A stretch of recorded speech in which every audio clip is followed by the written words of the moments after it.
And here we go. Monday, January 17th, 2022. Armani and Edwards, The Bottom Line. Woodward Sports Network. Sir. Ryan Armani, Braylon Edwards, Tom Mazaway along with us. Gentlemen, good afternoon to you. Maz, how you feeling back over there today? I'm okay. You know, I kind of liked it up there with you guys, but I mean, Braylon, welcome to switch. I'd rather have Braylon there and me sitting right here Good to be back. on MLK Day especially. I'm very happy to have my guy back, Braylon Edwards, after a couple of days off last week. A lot to get to, but we would be remiss if we did not mention off the top Martin Luther King Jr. Day, celebrating the legacy of really a pioneer who really took civil rights and put it at the forefront and made an impact for so many in our country. Yeah, you know, the reason for the day, and that's the big thing for acknowledging Martin Luther King is, you know, understanding why you as an individual have today off. There are a lot of people that have Martin Luther King Day Jr. off. You got to understand what it is, why you have that day off. You know why you have Christmas off. You know why you have Thanksgiving off. You know why you have President's Day and Veterans Day off, Memorial Day, etc. You have Martin Luther King Day Jr. off because he was a pillar as it relates to equality, not just black equality. He wanted equality for black individuals at a time we were struggling. There was murders going on, just innocent murders going on, and the segregation at the time and the things that we were dealing with as a black folks. Like, he made a way, and it was nonviolent. He came together with a nonviolent protest, said, hey, I'm going to be nonviolent. What I'm going to do is I'm going to show you how to win nonviolently. I want everybody to win. It's not just about black people. He wanted white people to win. He wanted Jewish people to win. He wanted Asian people to win. He wanted people to be together in this world, and that's what you're starting to see. It's still a long ways away, because I guarantee if he came back today, he would be pissed.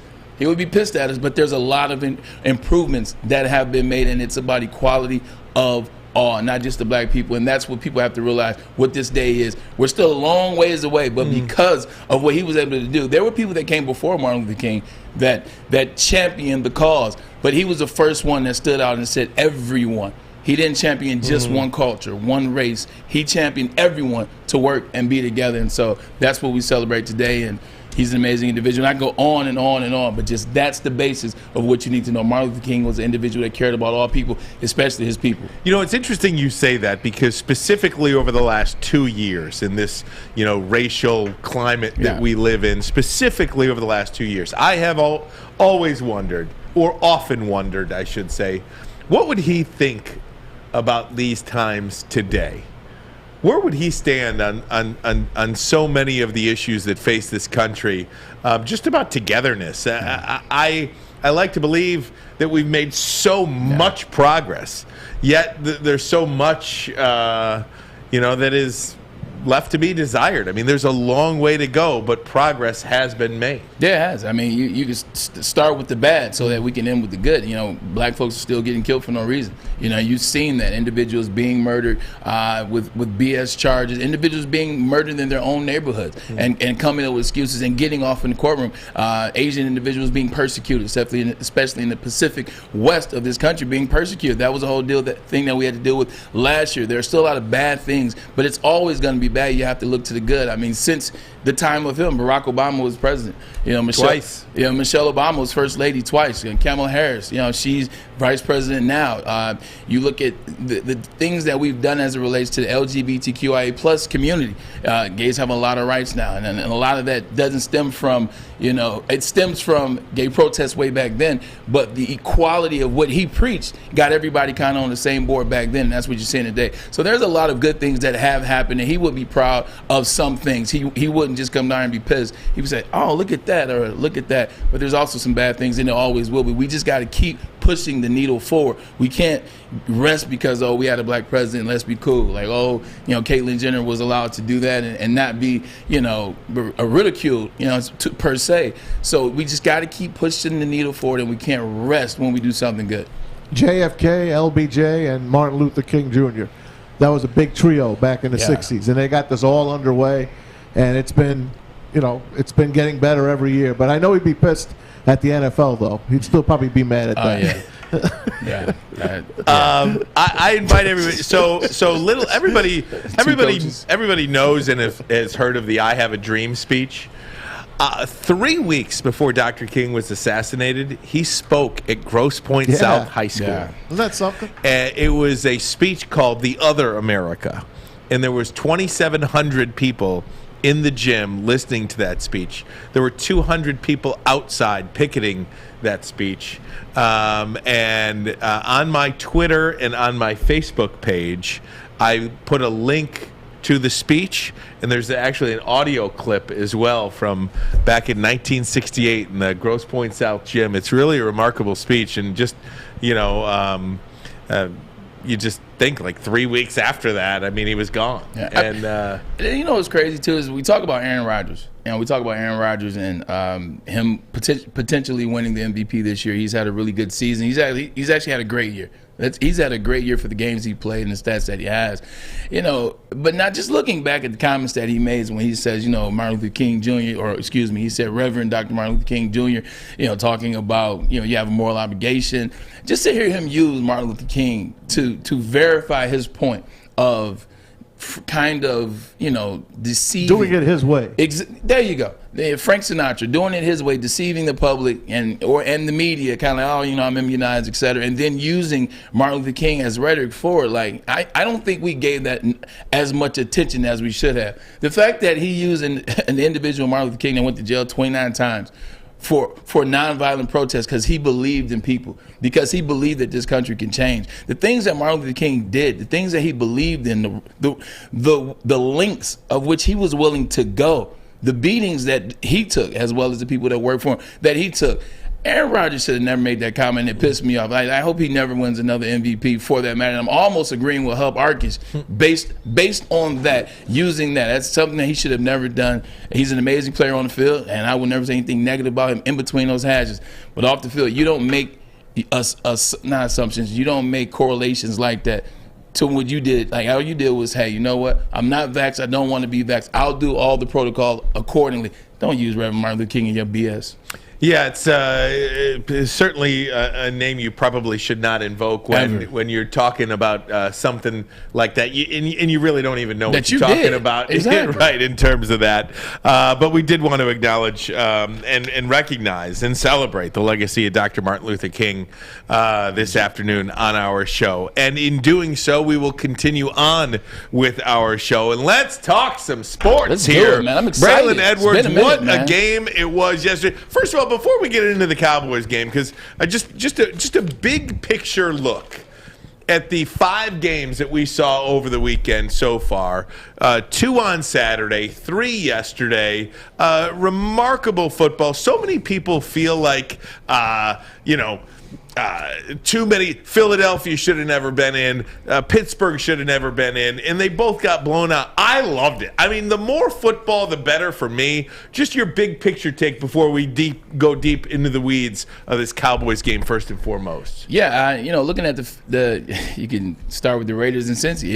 It was great football. It was great to see Cincy win.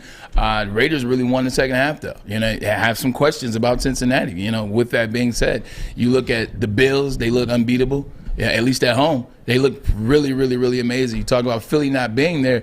Philly was one bad call away from being 7-17 going into halftime.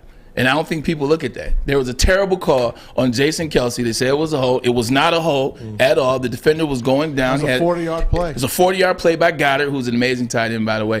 They could have been 7-17 going into half. Key word, and Wirfs was out. They got to Tom Brady a lot. So they did. They got to him. Even before Wirfs was out, they got to him. So that game could have been different. The 49ers and Cowboys, it's the Cowboys, man. Anything, it's Murphy's Law. Anything that can go wrong will go wrong as it relates to the Cowboys. Never bet on them. Matt called me out earlier. He said, but you said they were going to be in the NFC Championship. Mm-hmm. I did. And I jumped on the bandwagon for the first time ever. I think we all did. That's okay. It bit me in the butt. But it was an interesting playoffs. I think the only thing coming out of it in terms of the guys that took it to this level were the Buffalo Bills and the Chiefs. I think those two teams were teams that are at this level. Everybody else they had good wins, but they could have lost. The Bucs are ripe for they're beat up. Yep. Yeah. They are so beat up. They're the Super Bowl champs. You got to knock them off. Yep. They're going to host a game next week. Either the Cardinals or the Rams are going to be there on Sunday. That's going to be a good game. They're ripe. But let me tell you about the Eagles. You said it, man. They were in that game more than that score looked like. Yes, I agree. And they have 3 first-round picks. They own the Colts pick because they gave them Carson Wentz. Carson Wentz goes to the Colts. They don't make the playoffs. The Eagles make the playoffs after giving that away and having a terrible start. Remember they wanted to fire Nick Sirianni in the first 6 weeks? 2-5. Yeah, they did. The guy looks like he's the real deal. They play hard for him.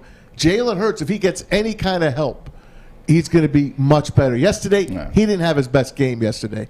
There's not a question about it. But he didn't have a hell of a lot of help there. Yesterday. But they got 3 number 1 picks. Look out. They're not going anywhere. Yeah, something has to happen in the offseason. They have 3 number 1 picks. I mean, they have 3 first-round picks. They need another wide receiver. We know that because they have Goddard. That's why they got rid of Ertz, and you're wondering, why would you get rid of Ertz? Devontae and then you Smith. see it. Then you have Devontae Smith. Devontae Smith, Heisman Trophy winner last year out of Alabama. Did you see that thing he played with on his elbow? I did. Holy crap. I didn't realize his elbow was that bad. Yeah. So it's a lot of limiting mobility. Yeah. So he'll he be better next year. They have a lot of pieces, but they got to do right by the offense, trying to figure out how to be a running team, how to run the ball with Miles Sanders, but how to balance the passing game. I feel like they don't throw enough intermediate passes early on. They wait until they need them, and then they're trying to go down the field. It's hard to go down the field when you need to. It's easier to go down the field when you don't have to. They need offensive line help. We're going to dive into the NFL hardcore coming up. Also, there were, what did we say last week, Maz? 8 NFL openings? 7 for sure. 7 for sure. And I think Oakland, that's all there's going to be. Could there be an 8th? And I'm not talking about Oakland. Ooh. Could there be an 8th? Should there be an 8th head coaching opening in the NFL? And I'm not talking about the Oakland Raiders. We'll get into that Dallas Cowboys game. We'll do it next. Armani and Edwards. Woodward Sports Network, the bottom line. That's what's up. 6 dark corners, a driveway and a patio, 5 windows that could become doors. Every house has unique security challenges. Guardian Alarm has more tech, more team, and more ways to help keep them all safe. Get a professionally designed and installed security and smart home system from Guardian Alarm. Sign up today and get a free video device. Guardian Alarm. Smart, right from the start. Call 1-800-STAY-OUT. Make sure you download the Woodward Sports app in the App Store and the Google Play Store today. Take Woodward Sports with you wherever you go and listen live on your phone or mobile device.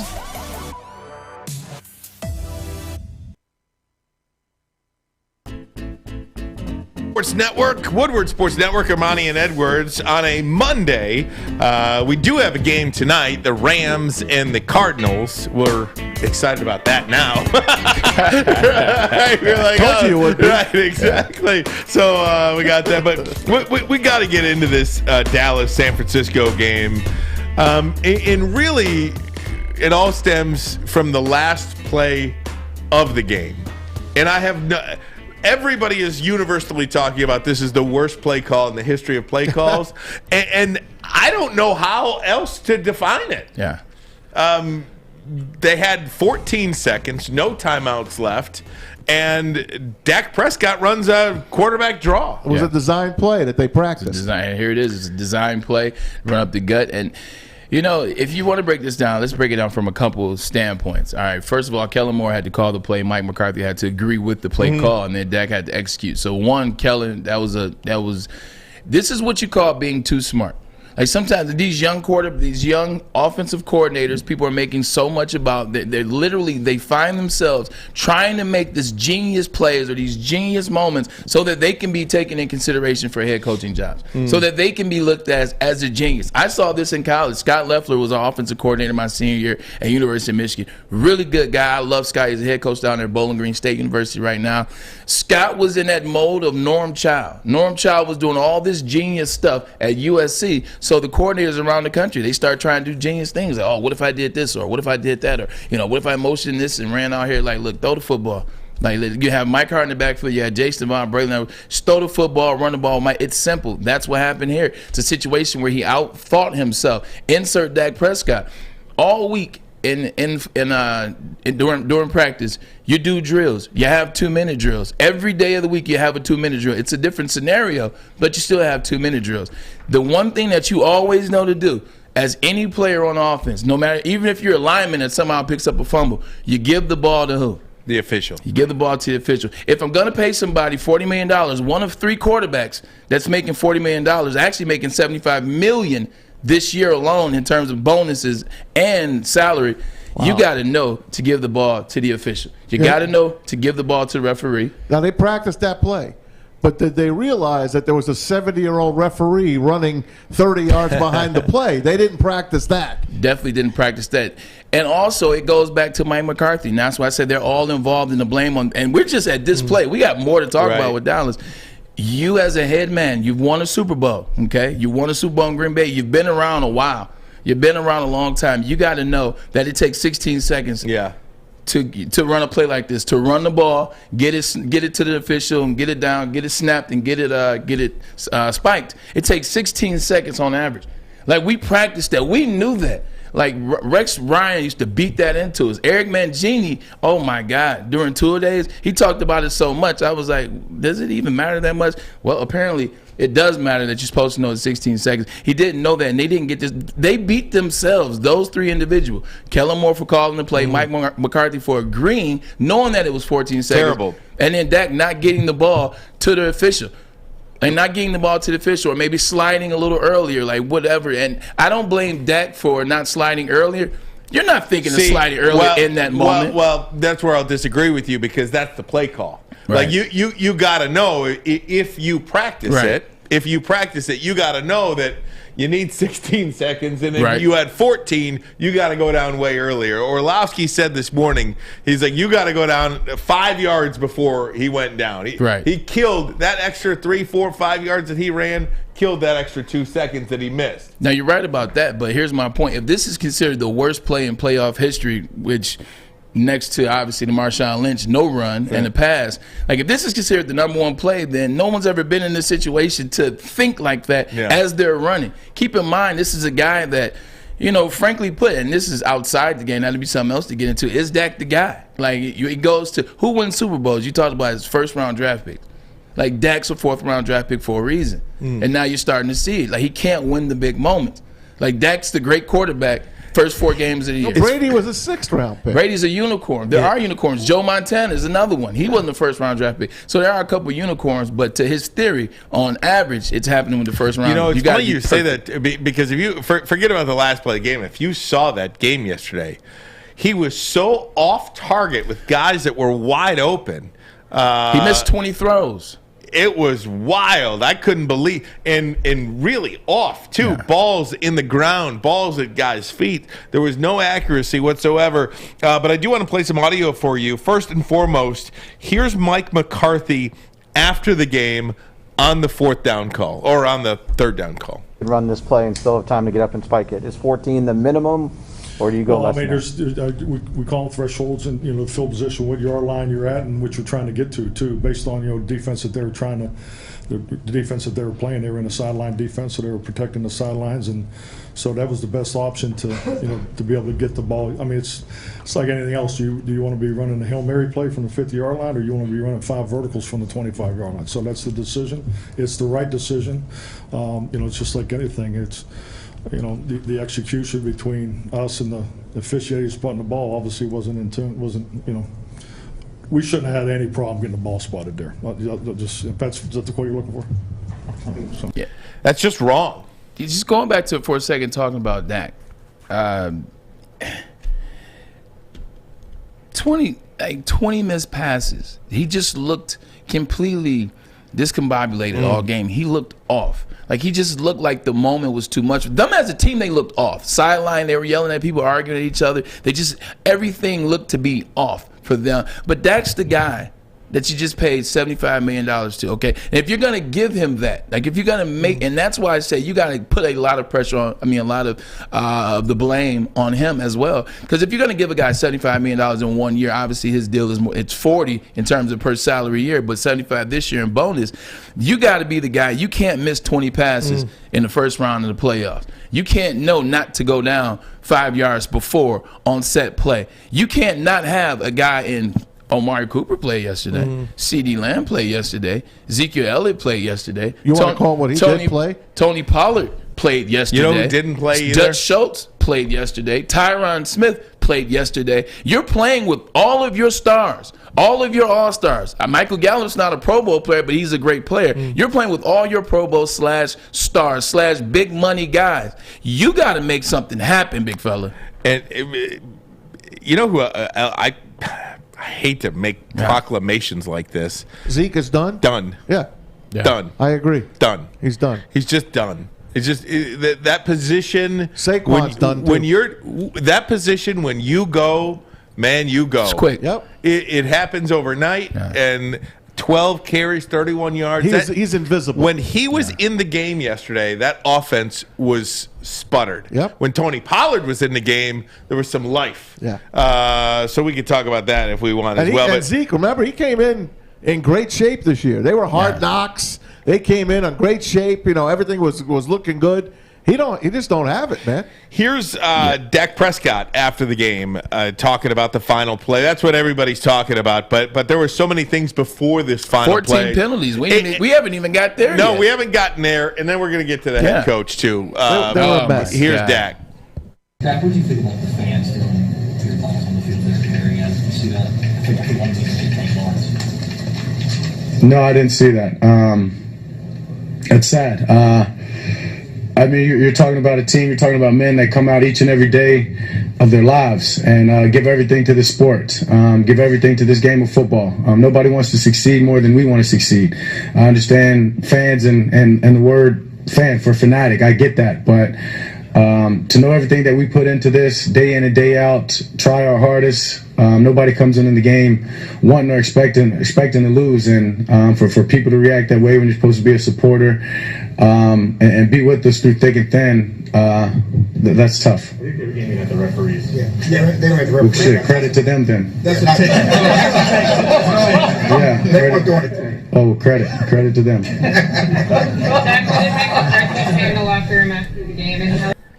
So that's actually in reference to the fans throwing some trash and other items at players as they were walking off the field and the officials. But then they said, oh, they were throwing it at the officials. Then he said, oh, then I agree with the fans. Yeah, nobody wants anybody to throw anything at anybody, but nonetheless, He should have been throwing it at Dak. Yeah, he's got to play better. Ezekiel Elliott is essentially done.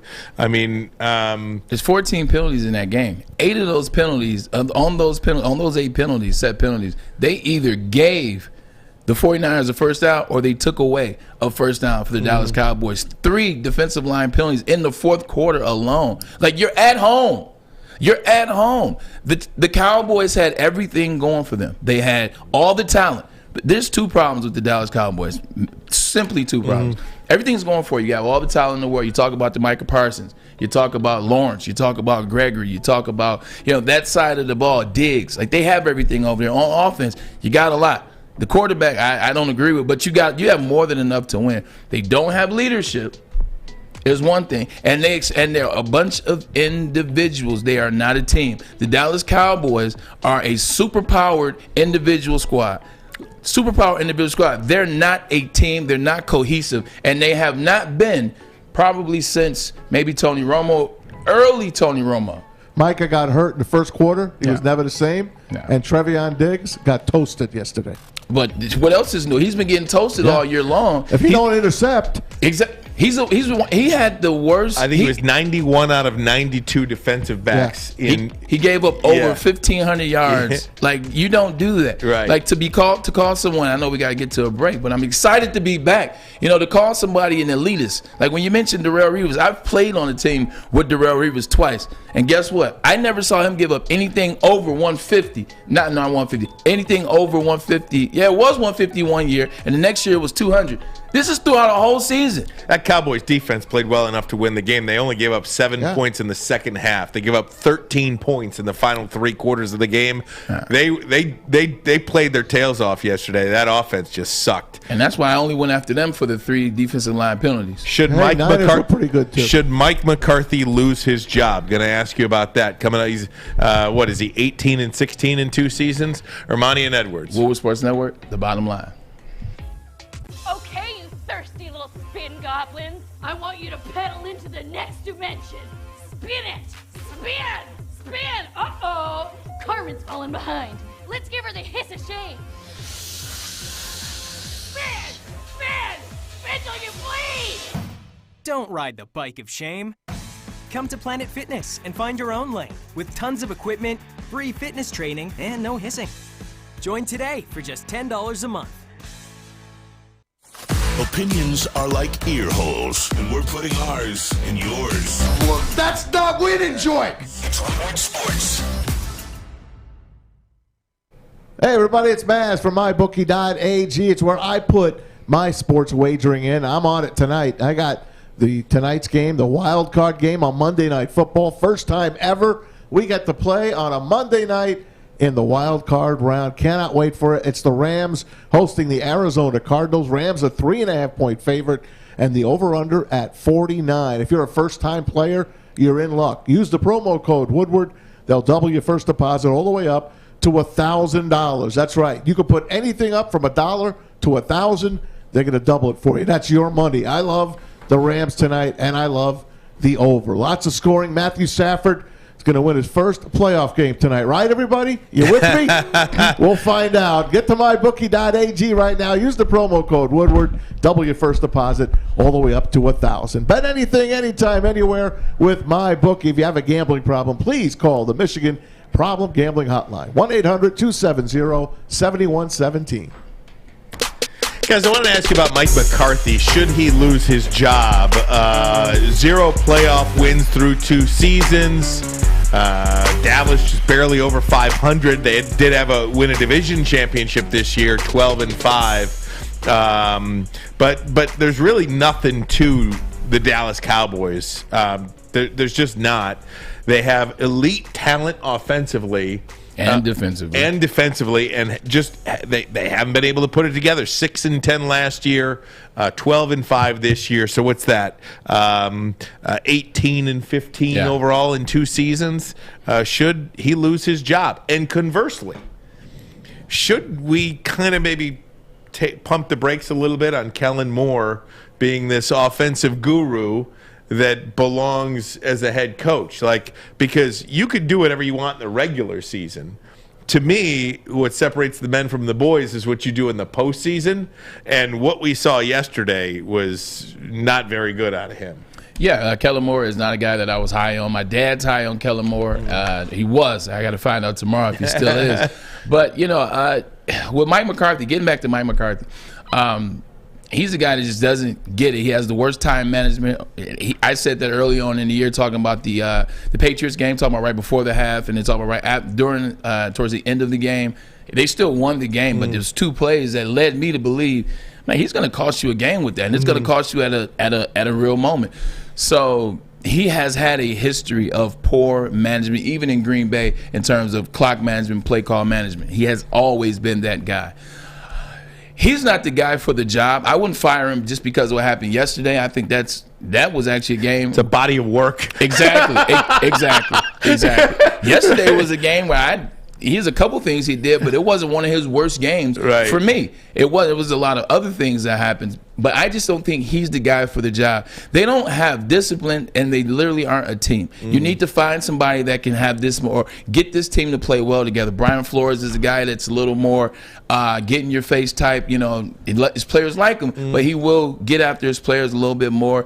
Jerry Jones has to relinquish some of the reins. It's not going to happen with Jerry because Jerry comes out and says whatever he wants to say. He'll talk about what players are doing or what's the reason or what's going on behind closed doors. You can't have that from an owner. And I know that's been Jerry's thing for years. But just like Harbaugh this year, he had to change in order to grow as a coach, in order to have success. Harbaugh had to change. Like, I get it, Jerry's 800 years old, but you got to either relinquish some of the reins to your son or, like, back off. Because the way you're doing it is just not working, man. These guys are a group of individuals. They get in trouble every year. Every year there's 2, 3, or 4 Cowboys that get in trouble for doing something. They lack discipline, hence why you get 3 defensive lines, penalties in the fourth quarter as you're trying to come back and win the game. They need a new coach. It's not Mike McCarthy, and they don't respect Mike McCarthy. Jerry Jones is the general manager, too. The only owner that's a general manager. He hasn't done anything. Coach. He hasn't done anything. All right, let's just face it. He's got to go out, and like you said, he's got to relinquish his power. He's got to give it to a young, up-and-coming guy. Now, a guy that Micah Parsons loves is Dan Quinn. Yeah. He even went out and said, hey, Dan, Coach Q, if you're listening, don't leave us. We need you here. That was the head coach of the Atlanta Falcons. Went to a Super Bowl. You might have that coach right there in your back pocket. That sounds like Mike Singletary clamoring to keep who? Buddy Ryan. Yeah. Oh, yeah. Yeah, that sounds about right. I'm just saying, that's your best player, and Dan Quinn asking to keep a coach. Dan Quinn being linked to the job in Denver as well. It is very rare, and I know Vic Fangio got the job in Denver, but this is an offensive league, right? I mean, this is an offensive league, and you see head coaching candidates really coming from the offensive side of the ball. At least that's my unscientific guess of that. I mean, no offense to Dan Quinn, but I just don't know if defensive guys really get called upon anymore. They like owners, general managers, they want the offensive guy. I think. I don't know about Dan Quinn. Yeah, I mean, I'm just saying the best player on your team said, "Don't leave us." Yeah, and it has to be a guy that can get these guys together, that get these guys feeling together. Like Dallas has always been a place, and they got away with it back when Michael Irvin and Troy Aikman, those guys were playing, because they were getting paid and they were crazy. But the game was different back then. Guys knew that when they got into the season, or when they got into the facility, or when they got into the game, they played together. Like, guys came from that. Like Troy Aikman at UCLA, Michael Irvin at Miami. Those guys knew how to play. Emmitt Smith at Florida. Those guys knew how to play together, and they played together well. They got paid individually, but they played for each other. They knew when, hey, you know what? Michael Irvin knew when to say, you know what, Alvin, it's your game today. Hey, Harp, you go off today. Hey, Emmett, you go off. I go down there. But they got to get to a space where they play as a team, because they have not played as a team and been disciplined. Shoot, since that team, and you're talking 95. So does he get replaced? Yes. I think so. Yeah. I wonder who that. So that's 8 jobs. I wonder who's getting that job. Jim Caldwell. Well, it's got to be I'm joking. It's got to be a guy. It's got to be a guy that's willing to take a back seat to whatever the owner wants. And those guys got to be a young guy. And that's not. I don't want to say that in a bad way, because look, the owner is the top dog. You know, there's a lot of owners out there that may take a back seat and allow your coach to do what the coach wants to do, or the general manager. That ain't Dallas. Yeah. That's why the head coach of the Dallas Cowboys only makes $4 million a year. Right. Because, you know what? I'm running this show. This is true. And it's my show. That's why I'm only paying you $4 million. And then you're happy to be the head coach of the Dallas Cowboys, right, so you're just like, you know what? Okay. Go look at coaches' salaries in the NFL and see where $4 million ranks. Yeah, like it's among the 25 lowest. to 32. It's among the lowest. Hell, Dan Campbell at $4.1 million makes more than the head coach of the Dallas Cowboys. So you've got to be willing to do all of that too. I'm very curious about this. Speaking of the Cowboys and speaking of Troy Aikman, Maz, you caught an interesting television situation. You know me, I'm an announcers kind of guy. I know where I want to watch my game. So a few years back, NBC was going to get the Super Bowl. But then the brain trust of NBC decided, hey, in 2022, we're going to get the Winter Olympics. Why don't we pair the LA Super Bowl with the Winter Olympics? So they make a backdoor deal with the NFL and the other 3 networks. They're like, all right, we're going to trade our Super Bowl a few years back, and I forgot which one it was. Fox took it, because Fox was going to have this year's Super Bowl. So Fox takes the Super Bowl a few years back. In exchange, NBC gets this year because now they're going to get Super Bowl 56, and right after that, they're going to welcome in the Winter Olympics. So what Fox did back then, they picked up a couple extra playoff games. NBC gave up a couple games. So this year, Fox only has one game per day. And it turns out that Troy Aikman and Joe Buck, the game they would have had would have been the 49ers and the Cowboys. That's their game. But they didn't get it. They get the worst game of the weekend. Here's Troy Aikman talking with Joe Buck, trying to wrap up the Eagles and the Buccaneers, and they're trying to promote CBS's game of the Cowboys and 49ers. Check it out. And Troy, and that game coming up, which is on CBS, which is the Dallas Cowboys hosting the San Francisco 49ers. We saw San Francisco with that overtime win in L.A. last weekend. That's going to be a good game. It's going to be a great game. A really good game. I think there's a lot of people that like to be calling that game. But should be a lot of fun. I heard that, and I was like, what is he talking about? And then I got thinking about, your television and they only savviness. They get one game this week. Fox only gets one game, and it's going to be the Packers night game, 8:15 at Lambeau. They get that game. Wow. The Packers and who the Packers playing? The Packers play the 49ers. The 49ers, yep. They get that game. So that's the Troy Aikman, Joe Buck game. Unbelievable, man. Unbelievable stuff. So there's that little bit of television. It's like one of those things where you do something early and you know that you're going to have to deal with it later on, but it's so far away from time. You're like, we'll be good. Okay. Then that year comes up or that hour comes up. You're like, man, like when you commit to an event 6 months from now. That's the worst. You're like, I'll do that in November. That's the worst. Then November comes around, you're like, what? Why do I have to do it now? This isn't fair. So when they made that football deal a few years ago, CBS said, okay, but we want the 4:30 Super Wild Card Weekend game. That's how CBS got that game. They paid $70 million to get that game. Unbelievable stuff there. Guys, we're going to get back to the NFL. On the field, we'll hit on Sunday's games, and then we'll go to Saturday's games. A big mistake in the Saturday game will ensure that referee Jerome Boger and that officiating crew will no longer officiate postseason games. We'll have that for you next. This is Armani and Edwards. Woodward Sports Network, the bottom line. I got to hear about that one. Life is full of hard choices. We're here to make one of life's biggest decisions as simple as possible. My name is Christina Gennari, and for over 20 years, I've helped hundreds of families buy and sell homes. We cover all of Metro Detroit and more, from large luxury homes to starter homes. We will work hard to make sure that you get the home of your dreams. So if you're in the market today or even thinking about buying or selling in the future, make the obvious choice. Christina Gennari, the obvious choice in real estate. Visit us at soldchristina.com today. You want commercials? The other guys have those. You want great sports takes? Touchdown! What a play! Woodward Sports has those. Detroit's new sports outlet, the Woodward Sports Network. Citron World is an aspirational lifestyle beverage brand with a line of sparkling flavor energy beverages, premium bottled water, and revitalizer shots. Citron is the official energy drink of the Red Wings, hence why I wore the hat today.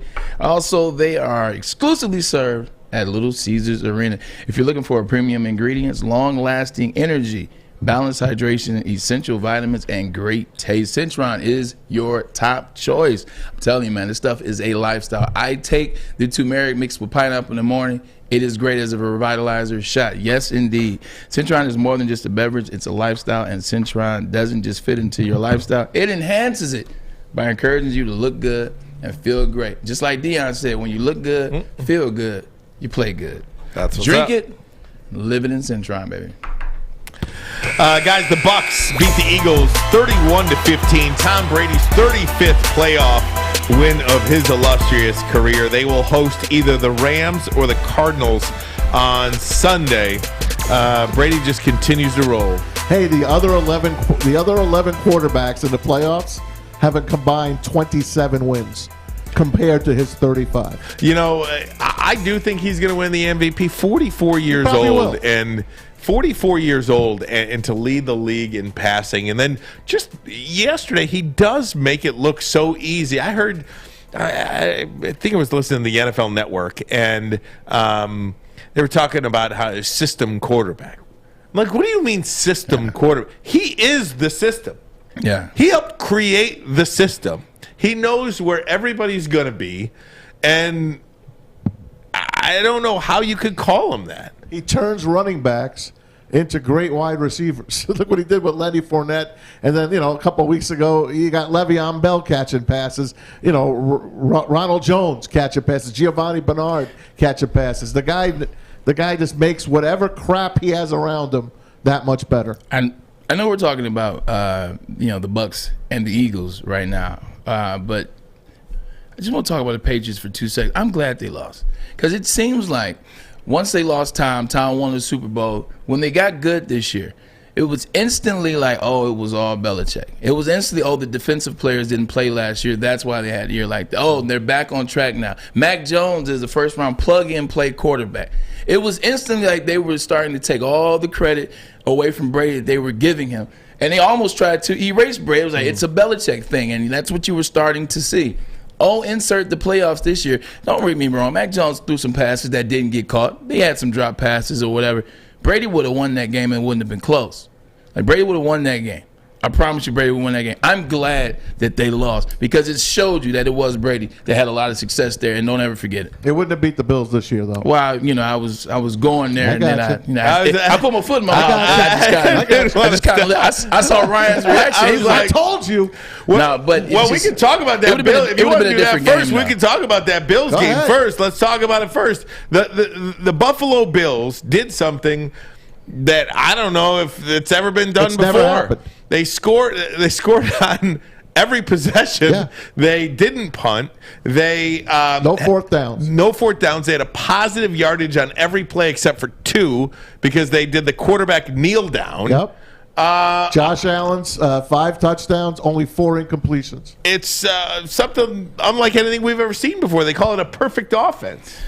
It was everything was hitting, and I wrote down in the notes. I flipped to the page where I don't is get to that notes. Josh Allen was amazing in that game. Like I tweeted out, I said it looked like I was watching Shady McCoy mixed with Jim Kelly play this game. He's 6'6", but he's making moves. Like he broke Matthew Judon down to the ground. He broke the safety down to the ground. You don't do that at 6'6", 250. You don't break defensive players down. I'm talking about Pro Bowl defensive players. I'm talking about players that are still young, players that are super talented. He broke these guys down to the ground like he was O.J. Simpson, like he was Barry Sanders. Like, that doesn't happen at that position. Oh, by the way, dropping dimes. Like his connection to Knox is going to be one of those new connections that we're talking about. Because I started watching that connection, that chemistry that they had. It was cerebral, and Knox is a player. Like he's amazing. Singletary decided to show up. Yeah. Singletary. That's what I was saying. They need a running back. He looked damn good. Singletary decided to show up. They just look unbeatable on all aspects. And you see how they got after the quarterback. They got after Mac Jones. Like, that's the draft picks. They said they wanted to get after the quarterback. They drafted guys that were 1 and 2, leading the nation 3 years ago in sacks. Hey, when I sat there in Braylon's seat on Friday, felt the power. What team did I tell you I bet right before the show? The Bills. I said I'm going to bet them to win the AFC, and I bet them to win the Super Bowl. I already had my Packers bets in.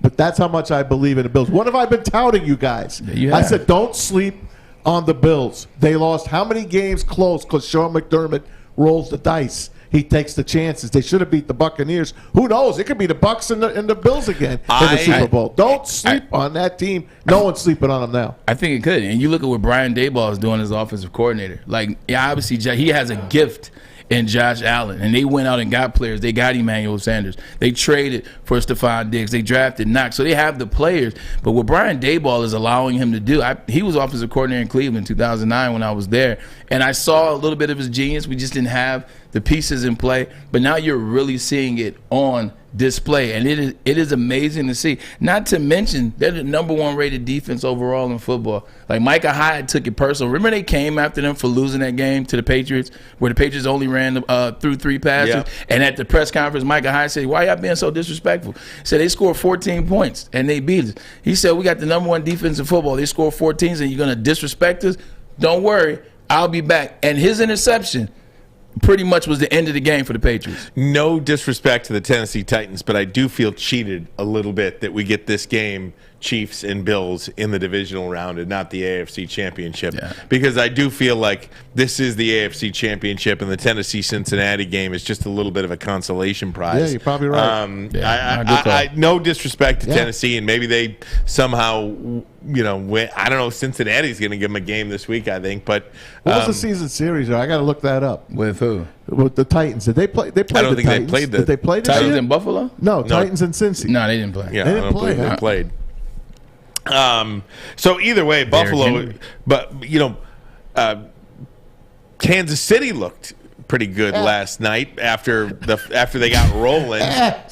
I mean, after they got rolling, there were 7 punts in the first 7 possessions of the game, and it's like they were playing. I am so happy that the Pittsburgh Steelers are out of the postseason. I literally did probably 5-6 things during that game. Yeah, it was an afterthought game for a lot of people. I had it on, and I was sitting there kind of watching it out of one eye, but I was putting the show together with the other eye. I'm looking for all the Dallas video on the other. I just didn't give a damn about that game. Once T.J. Watt scored, Kansas City said, okay, that's enough. Right. It's so funny because, like for each game, I have like a paragraph worth of notes. You have one sentence? That's it. Look at that Top game.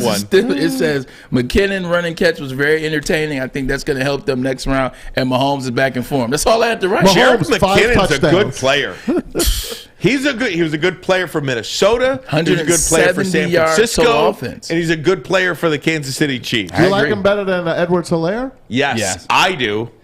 I think he can do more. I think he's a lot better as a dual threat. In terms of just as a running back, Edwards-Helaire is a better running back. But in terms of dual threat, finding more creases and catching out of the backfield, I think they were forcing Edwards-Helaire to start catching out of the backfield. McKinnon can catch.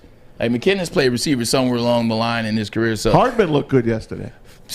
Man, if he ever gets it going, man. The biggest thing with Mecole Hardman and why they couldn't get it going with him was he was very successful the year they won the Super Bowl because they had Sammy Watkins as the number 2 wide receiver. I didn't want to step on you. So they had Sammy, you had Travis, Pringle now. And then you had number 10, you had Tyreek Hill. And that allowed Mecole Hardman to get in there and be kind of like a trick play, or we could get you in here, get lost on the third defensive back or a safety, get you in there, and you'll kill him with your speed. Then they made him the number 2 receiver. He's not a number 2 receiver. Like, no matter how much you would try, he's not. That's where you start to see some success because they're throwing out the backfield to McKinnon. And Pringle. Pringle's good. Yeah, no, I agree. That's what I'm saying. He scores, man. It's like Chris Carter. All he does is catch touchdowns. Remember that back in the day? I remember that. All he does is catch touchdowns. Get back to the Bucs here. I want to hit on the Bucs and the Eagles. Do you believe Tampa can make a run at a Super Bowl? Do they have what's in them to make a run at the Super Bowl? Want to also touch on the Bengals and the Raiders game. We didn't touch on that one. I love those Raiders. I love the Cincinnati Bengals too. In fact, I'll give you a quick preview. I think they're going to beat Tennessee. I think they're going to beat Tennessee because I think Joe Burrow is a better quarterback than Ryan Tannehill. That's my upset pick of the week. Oh, God, That's my upset pick of the week, and I'm giving it to you on a Monday. I like it. So we'll hit on much more NFL when we come back. Armani and Edwards. Woodward Sports Network, the bottom line. Fellas, football season is here. It's time to make your grooming experience easy like Sunday morning. Get to Lady Jane's Haircuts for Men. Walk in, relax, watch your favorite team play, and before you know it, your hair will be game ready. Get to Lady Jane's, open 10 to 8, 7 days a week. Walk in anytime. It's wicked.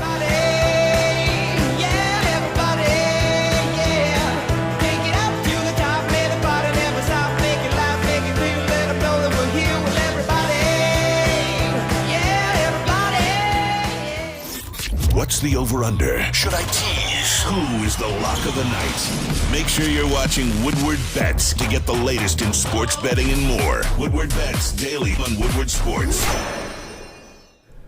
Hey, gang, it's Mads for the Folding Warehouse in Hamtramck, home of the original football bowling pin game called Folding. That's right. Get your corporate party going there, your team building event, any way you want to do it. It's going to be a great time. Make sure you ask for our great hosts, Chris and Noni Hutt. Tell them the good guys at Woodward Sports sent you. 2 ways to play. $10 unlimited open play. You can go right when they open, and you can leave when they close, or you can have a private lane reservation as well. They got over 100 beers, the $2 mystery beer machine, and multiple full bars for your drinking pleasure. Bring your own food in or have it delivered. Come get your Foal on. Check them out at foalingwarehouse.com. Woodward Sports Network, Ryan Armani, Braylon Edwards, Tom Mazaway. In the building. We got Stick in the house today as well. We got Stick. He's with us today. Alex is out. Wave. There you go, Stick. We've got Sam Reynolds in the house as well. Sam. Yes, sir. Sam. Yes, sir. Sam Goodies.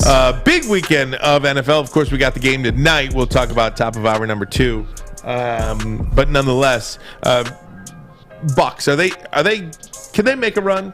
So to answer your question, yes, they can get to the Super Bowl because of 2 things. One, Todd Bowles at defensive coordinator. Todd Bowles needs to be a head coach somewhere. What Todd Bowles has done is an amazing job. How did he fail in New York then? Everybody fails in New York. I was just about to say. I know the Jets are pathetic. You don't have to tell me. It's one of those situations where they didn't give him enough time. Like sometimes you need time. Like when you're dealing with franchises that have traditionally been bad, you got to give that set individual a little bit of time, especially when you know individual is really good at being a coordinator and players are playing for him. Like the players that came out and spoke about Todd Bowles from the New York Jets, they liked him. They talked about what he was doing. They saw the vision. They liked him a lot. They just couldn't get it done. I think they went 8-8 and 8-8 and missed the playoffs twice. And one time they missed the last game of the season. And I think that's when it was, the writing was on the wall. But what he does with that defense, he's got everybody back. He's put them in great spots. That defense looks really good. So that is one. 2 is Tom Brady. He's always the X factor. Like you got Todd Brady, and then you have Todd Bowles at defensive coordinator. Yeah, you got a shot. It just scares me that running game was average. Like that's how they've been winning. Mad you brought that up. They didn't have Leonard Fournette. They didn't have Ronald Jones. They didn't have a sense of a running game. Tristan Wirfs, who's one of the best linemen in the NFL, a young guy, year 2 guy. He's got to watch that ankle. We have to watch the progress of the ankle, see how it was. Because the Philadelphia Eagles got to Tom Brady before Tristan Wirfs got hurt. And then once he got hurt, they really were able to get to him. But they didn't look necessarily great. Like the Buccaneers could have beat this Philly team easily by more than what they beat them by. They could have beat them 45-7, 45-0, but they didn't. And it was a game at one point. I made that comment going into the half. It could have been 7-17. So because of those 2 players, yes. I mean, two people, yes. But I don't necessarily see it. I just want to say Todd Bowles, 10-6 in his first year. Yep. But then 5-11, 5-11, 4-12 with the Jets. So, he was 2-1 as Miami's interim. And that's what it was. Coach. He went 10-6 and they didn't get in. Correct. That's what it was. But the next 3 years, he just fell on his face. Here's Woody Johnson is also a part to blame in that owner. Here is, you mentioned Todd Bowles, and it kind of goes back to what I was saying a little bit too about these defensive guys. There's not a lot of owners that want to make defensive guys head coaches. Yeah. You've got to think about that. So the 2 offensive coordinators, when you're talking about African-American coordinators, you've got Eric Bieniemy and you've got Byron Leftwich. Right. Those guys got to get jobs this year. Neither one has been a head coach before. Neither one has been. Those guys got to get jobs this year. But when you talk about, defensive guys, Raheem Morris, Todd Bowles, Jim Caldwell's an offensive guy. Jim Caldwell's an offensive guy. Down in Miami. Raheem Morris, Todd Bowles, Brian Flores is a defensive guy. I think you'll see Jim Caldwell. I think he'll get there's too much smoke. Yeah. There's smoke everywhere. He's going to get a gig. Yeah. I'm telling you, it came out Miami. Might be a spot for him. And then, so he might just stay and just elevate up. I'm telling you, watch out for Jim Caldwell in Dallas. Yeah. We had Larry Lee on Friday. Yes, Larry we did. spoke about the whole process. Leslie Frazier, another defensive guy. That's you need more Van Joseph. Well, you need more African American offensive coordinators too. There's very few in the NFL, and that seems to be a group of coach that is getting a lot of these jobs, offensive coordinators. Let me ask Braylon, what's your take on Aaron Glenn? Aaron Glenn, another defensive guy. What's your take on Aaron Glenn? Do you think he's head coach material? Or are you not ready yet? I think he will be. I want to watch him. I like the way in which he talks. I like the way he talks to the media. He doesn't, hide any BS. He goes after it. His players tend to play for him. He calls his players out, but he also shows love to his players. He's finding that balance. I think he will be. I don't know if he's ready necessarily yet, but hell, who is ever ready? Mm-hmm. I think he needs another at least 2 years, but at least a year. And I think he will be a head coach, but not for another year and a half, 2 years. Now, he's spoken out and said, listen, I want to be the best coordinator for the Lions before I even think of anything, before I go forward. Right. So, selfishly, I hope he stays. Alex Anzalone, by the way, put out a tweet yesterday. Did you guys see it? No. He put out, hey, thanks, Detroit. It was my favorite year of – I'm paraphrasing. Right. It's the favorite year I've ever had in football. And Really? I want to thank you guys. I want to thank you for having me. But the word on the street is that means he's probably not going to be back. Yeah. And I liked him.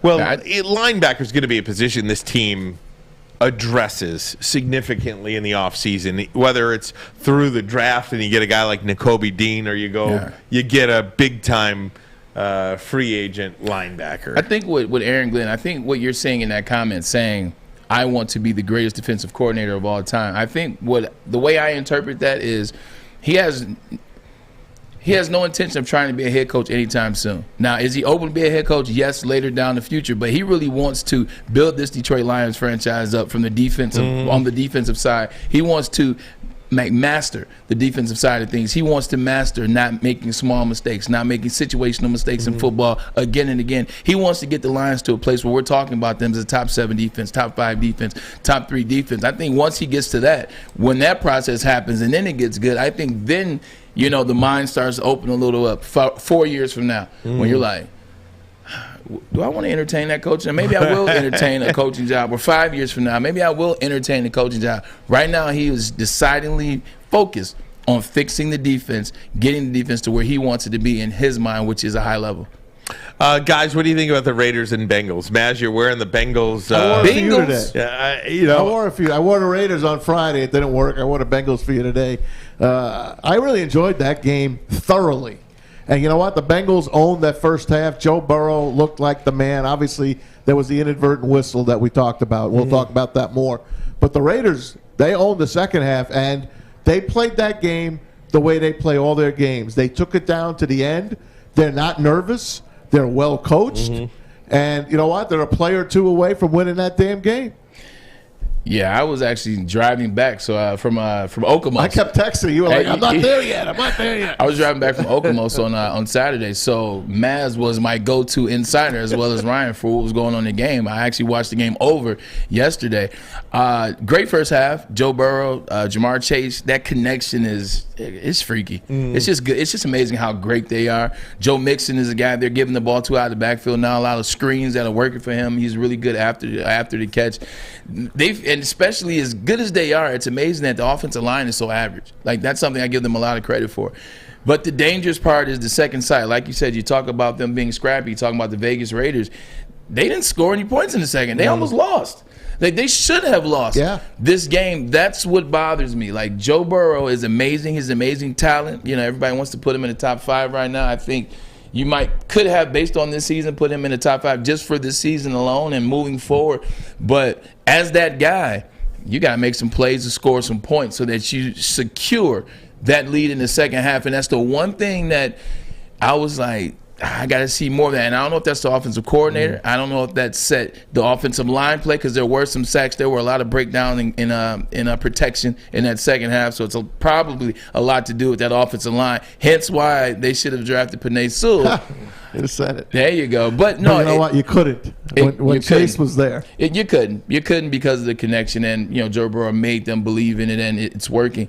I just got to see more in that second half. And maybe that's next season. Maybe that's next season. They've shown they can, with the most that they can do. Last week, they're good, but that second half really frightened me. How many ex-Lion offensive linemen do you get to see popping up Laken on all these? Tomlinson. Laken Tomlinson is going to get a new multi-year deal with the 49ers. Riley Reif, the Vikings, now with the Bengals. He was out on Saturday and got hurt. So you could go on and on with the guys that we just let go that are still playing. Two points I want to make. First and foremost, I want to so that inadvertent whistle that we point out in the Cincinnati game, the NFL has said that Jerome Boger and his officiating crew will not officiate a game in this postseason because that play should have never happened. It should have been blown dead.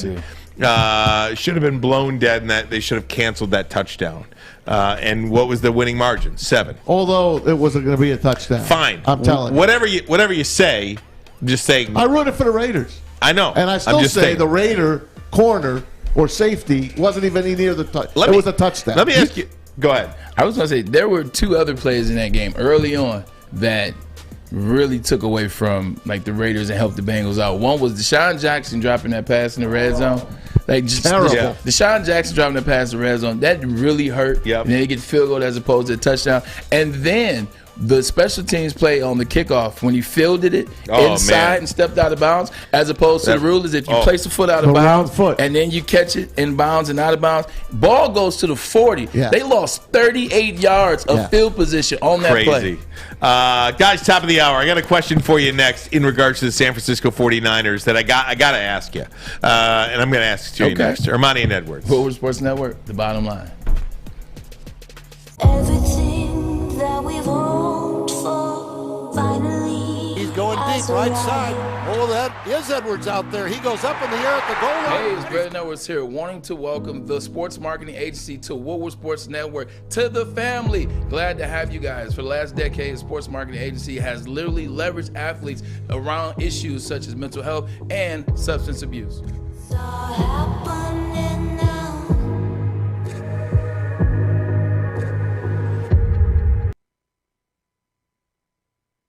Woodward Sports.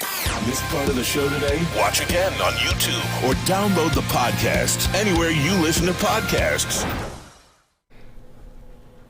Planet Fitness is home of a judgment-free zone where you can work out in non-intimidating, judgment-free atmosphere. Let me stop right there. You know how important that is? Nobody wants to go to a gym and be judged by guys that might look a little bit better than them and they think they got to compete with that, or girls having to compete with somebody else. You just want to work out at your own pace. You want to go and do your own exercises until you feel free and you slightly move up. That's what they're offering at Planet Fitness. Membership, it's only $10 a month and $22.99 if you want to be a Black Card member. Do you want to know what that is? Black Card members enjoy the use of amenities such as unlimited tanning, hydro massage, massage chairs, and total body enhancement, along with access to over 2,000 locations worldwide. Join today in club or online at www.planetfitness.com. No matter where you are, there is a Planet Fitness close by, and I know that to be true as well. No matter now open in Midtown Detroit at the Detroit Pistons Performance Center. Might get a chance to see a Pistons player too. I know. I like Cade Cunningham. Right now, $0 down, $10 a month. Mention from time to time. Planet Fitness is hiring all positions. For more information, visit planetfitness.com. Top of hour number 2, Armani and Edwards, the bottom line, Woodward Sports Network, as we continue to celebrate the legacy of Dr. Martin Luther King here on this Martin Luther King Jr. holiday. I went to Martin Luther King High School. Yes, you did. There you go, man. Yes, you did. One of the preeminent high schools in the city of Detroit. This is true. Without question. Maz, Braylon, Rich Passachi. Yeah. I love him. Seen in his hotel room after the game in Cincinnati, writing handwritten letters to all of his players on the team, thanking him for the season. Is that a guy that is going to keep that job? Is he keeping that job? Because to me, that's the one job that should scare all Michigan fans. Could I just say something real quick? Please. If I was Mark Davis, I'd hand that guy a 5-year deal right now. They play for him. They love him. They play well. They don't make mistakes. They're a couple players away from being really good. That's a tough division. That's my guy. Jim Harbaugh, he's staying in Michigan. Mm-hmm. Yeah, I agree. I talked about this last week. I said that everything that they've endured, everything that he endured, whether it was Ruggs, whether it was the DB, I know his name eludes me right now, whether it was Gruden, everything that they dealt with, the comments that came out about Gruden, that bothered Carl Nassib. Like, those were serious things that happened, and he was able to still keep that team together, win 10 games, go to the playoffs, and actually had a chance to win. Had a couple plays that happened that went against them, and which they made some mistakes too. He could have won that game. He almost could have won a playoff game for the Vegas Raiders. So I think with everything like that, sometimes you just got to take a guy that seems like when you're dealing with so many negative things, sometimes you got to take that guy that's able to put a muzzle on set negative things and get individuals to play and get guys to rally around. Like, you didn't hear anything after Rich Passachi took the job, except some winning football plays and you make the playoffs. It's in front of your face. Sometimes the easiest thing is looking at you in the face, but you're trying to look behind it. Maybe it's over there, maybe it's back here. Sometimes you got to go over what's right in your face, and Rich Passachi is staring Mark Davis right in the face. Who's better than him out there? You. Who's better than him out there? I mean, there's 8 jobs open. For that team, doesn't appear to be any. We always talk about this, too, is with the NFL, with college, with any time you're a coach. It seems to me anyway, having not played at the professional level, but you see that Dan Campbell effect. You saw that Jim Caldwell effect before that, where players want to play for specific coaches.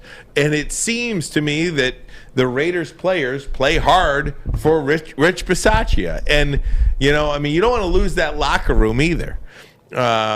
This is a guy they could rally around. I hope he keeps the job for a lot of ulterior, for selfish reasons. Look, the guy keeps you in the game.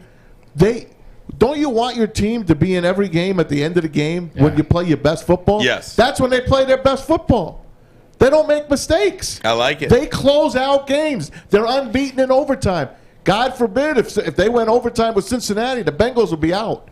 Yeah, and sometimes, and actually, I take that back. A lot of situations, there's a guy or there's a coach on the team that every player likes or that every player goes to. And it's, it can be a coordinator, it can be a position coach, where you may be an offensive player, but you're going to talk to the defensive coordinator because you just like how that guy rocks. You just like how the team respects him or his side of the ball respects him, or it could be a positional player.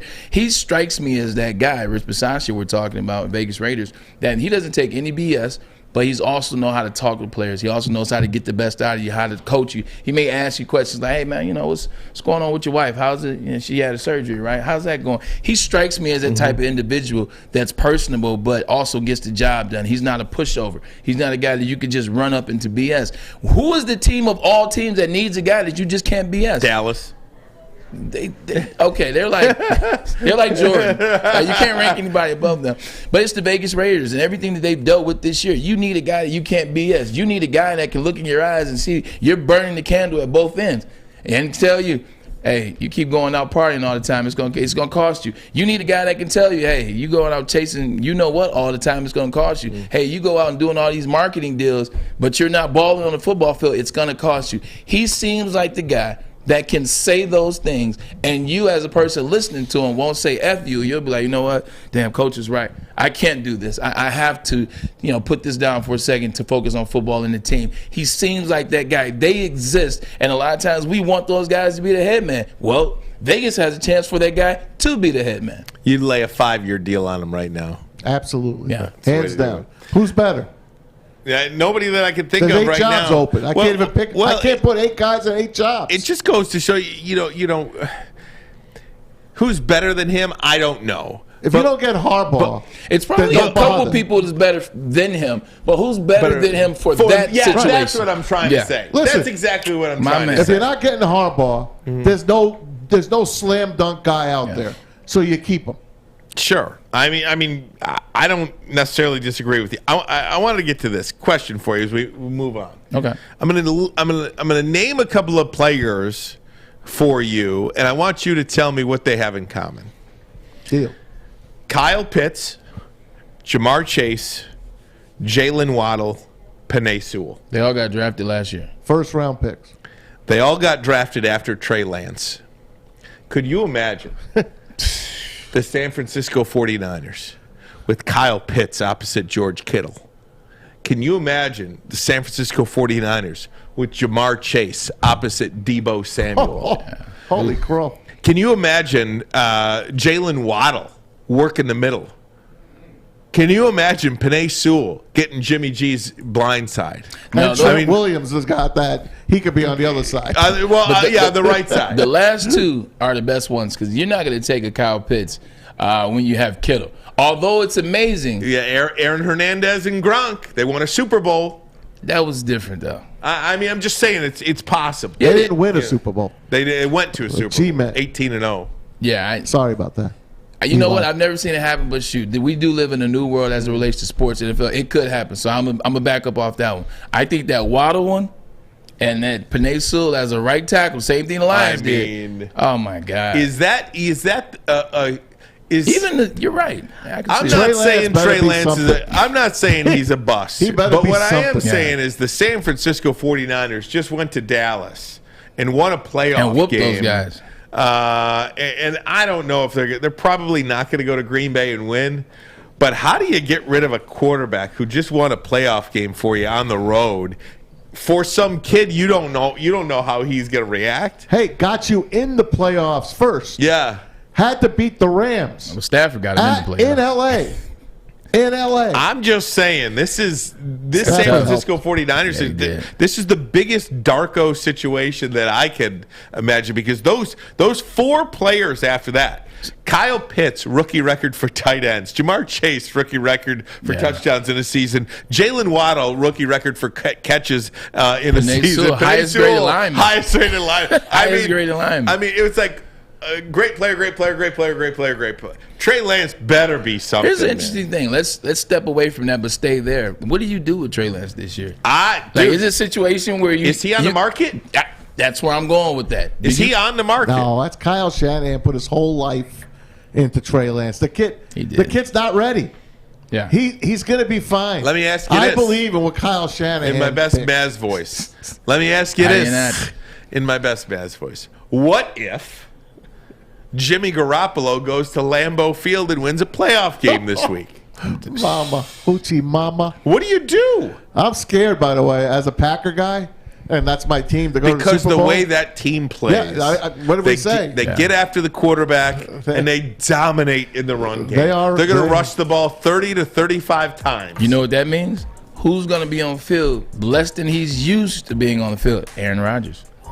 Guys, I'm wondering if Trey Lance is on the Super Bowl, I think. What do you do? What do you do if he wins that playoff game? You trade. What you do is you get a first-round pick for him instead of a third or fourth-round pick for him. That's what you do. You got your quarterback. 2 first-rounders at that. It's Trey Lance. That's what Kyle Shanahan put his career on. He ain't giving that kid up. I don't know, man, because I think with Jimmy G, I think it's a situation where it is happening for him. It's happening for him right in the moment, and then we can't judge these last 3 weeks and say, oh, well, he's the guy, because he has proven at other times that he's not the guy. He threw the pick yesterday in the fourth quarter. True. To keep the Cowboys in it. He's still Jimmy G. No doubt. That is what everybody that is anti-Jimmy G will say about his performance yesterday. My wife wants to see him more play. That's the only thing people that talk about Jimmy G talked about yesterday is the interception, which was a bad interception. But he won the football game. My wife just wants to keep seeing close-ups. That's all she wants to see. If Jimmy G would have made one pass 3 years ago, Trey Lance would never got drafted, and we wouldn't be having this conversation. Yeah. And that was the post route in the Super Bowl to Mikael Hardman. Not Mikael Hardman, but who the heck was that? Sammy Watkins? No, it was the 49ers. I think it was Emmanuel Sanders, right? Was it Emmanuel Sanders? I'm only half. I think it was his number 2. All right, we'll get that info. We'll go with that for now. Rams 3.5-point favorites against the Arizona Cardinals tonight. The third time they will play this season. Braylon, last week we talked about it. I want you to comment on it as well. Last week, Dan Orlovsky said there's no player in the NFL playoffs that has more pressure on him than Matthew Stafford. I want to get your reaction to that, and look ahead to tonight's game. You'll hear from Matthew Stafford on pressure as well. Armani and Edwards. Woodward Sports Network, the bottom line. See you, Rep. Hi, I'm Kay Cunningham. I'm proud to partner with Hall Financial, the mortgage company known for 5-star service. Don't just take my word for it. Check out their 5,000 5-star reviews for yourself. Go to callhallfirst.com and get started with your 5-star experience today. The pros know. Go! Listen Monday through through Friday for Big D Energy Live on the Woodward Sports Network with Stanley Cup champ Darren McCarty, former Lion Joik Bell, and the silky voice of Neil Rule. Hey guys, I want to tell you about Guardian Alarm. Yep, they're your local security experts, have been for over 90 years. You see that black and yellow sign out in front of your house that says one thing. It says to the bad guys to stay out. That's right, Guardian Alarm. State-of-the-art technology that helps you feel safe 24/7 local monitoring. Guardian Alarm has convenient features that let you check in on your home, control your lights, your temperatures, detect smoke or carbon monoxide, even going to let you lock and unlock your doors. All you got to do is call 1-800-STAY-OUT. Come on. I know I missed a couple days, but that's not how we say that's 1-800-STAY-OUT. I still don't recognize it. 1-800-STAY-OUT. Stay out, Guardian Alarm. Stay out. Stay out. Just make that phone call. Guardian Alarm, trusted for over 90 years in keeping families safe. Let them keep yours. 1-800-STAY-OUT. Ask for Jason. Ask for Jason, that's right. I'm going to take a sip of water now. Yeah. You got 5 seconds. Go. 5 seconds. There you go. You're done. I know who I think has the most pressure on him as a player in the playoffs. What did I just miss? I think Braylon just said shit. Oh. No, I didn't. No, I didn't. I don't think I did. Sam will just mark that down and we'll edit that out. Or maybe make a good. I promise you I didn't say the SHIT. Do want to let people know that the Armani and Edwards program. How else can you hear it? On the Roar. Yeah. 93.9 and 99.1 and 94.7 HD2. 93.5. Thanks, Mass. What did I say? 93.9. Yeah, right. Son of a gun, you Mass. Moon River. Bad info. You know what? The easiest way to do it is just go to 94.7 94.7 HD2 FM. 94.7 HD2 Yeah. FM. How about that? The Roar. Put it on tape and put it right in front of Sam. That's what we need to do. Just yell at your radio, The Roar. That's right. Yeah. So there you go. We're on from 6 to 8:30 if you want to hear us again. Or just check us out on YouTube. And we want to thank everybody that is on the YouTube chat right now. Missed you guys. The YouTubers are going nuts on football today. YouTubers love football talk. They love who's coming next. That's what they're ready. Braylon, I want you to comment on this. Dan Orlovsky said last week that no player currently in the NFL playoffs has more pressure on him than Matthew Stafford. He plays tonight, 3.5-point favorites against the Arizona Cardinals at home. What say you? Is Dan Orlovsky accurate now after having a weekend's worth of games? Does it hold true? False. He does not have the most pressure, and this is why. Matthew Stafford never won a playoff game in the Detroit Lions. We shipped him off for Jared Goff and 2 first-round picks. And Detroit Lions fans were talking about, and still are talking about, he's had a Hall of Fame career. Before the season even started, they said he had a Hall of Fame career. Then the Seth Wickersham piece comes out, and everybody has a heart for Matthew Stafford around the country. And they all say he's a Hall of Fame quarterback who had to play in Detroit. Then he goes through this first season with the Los Angeles Rams and wins the division.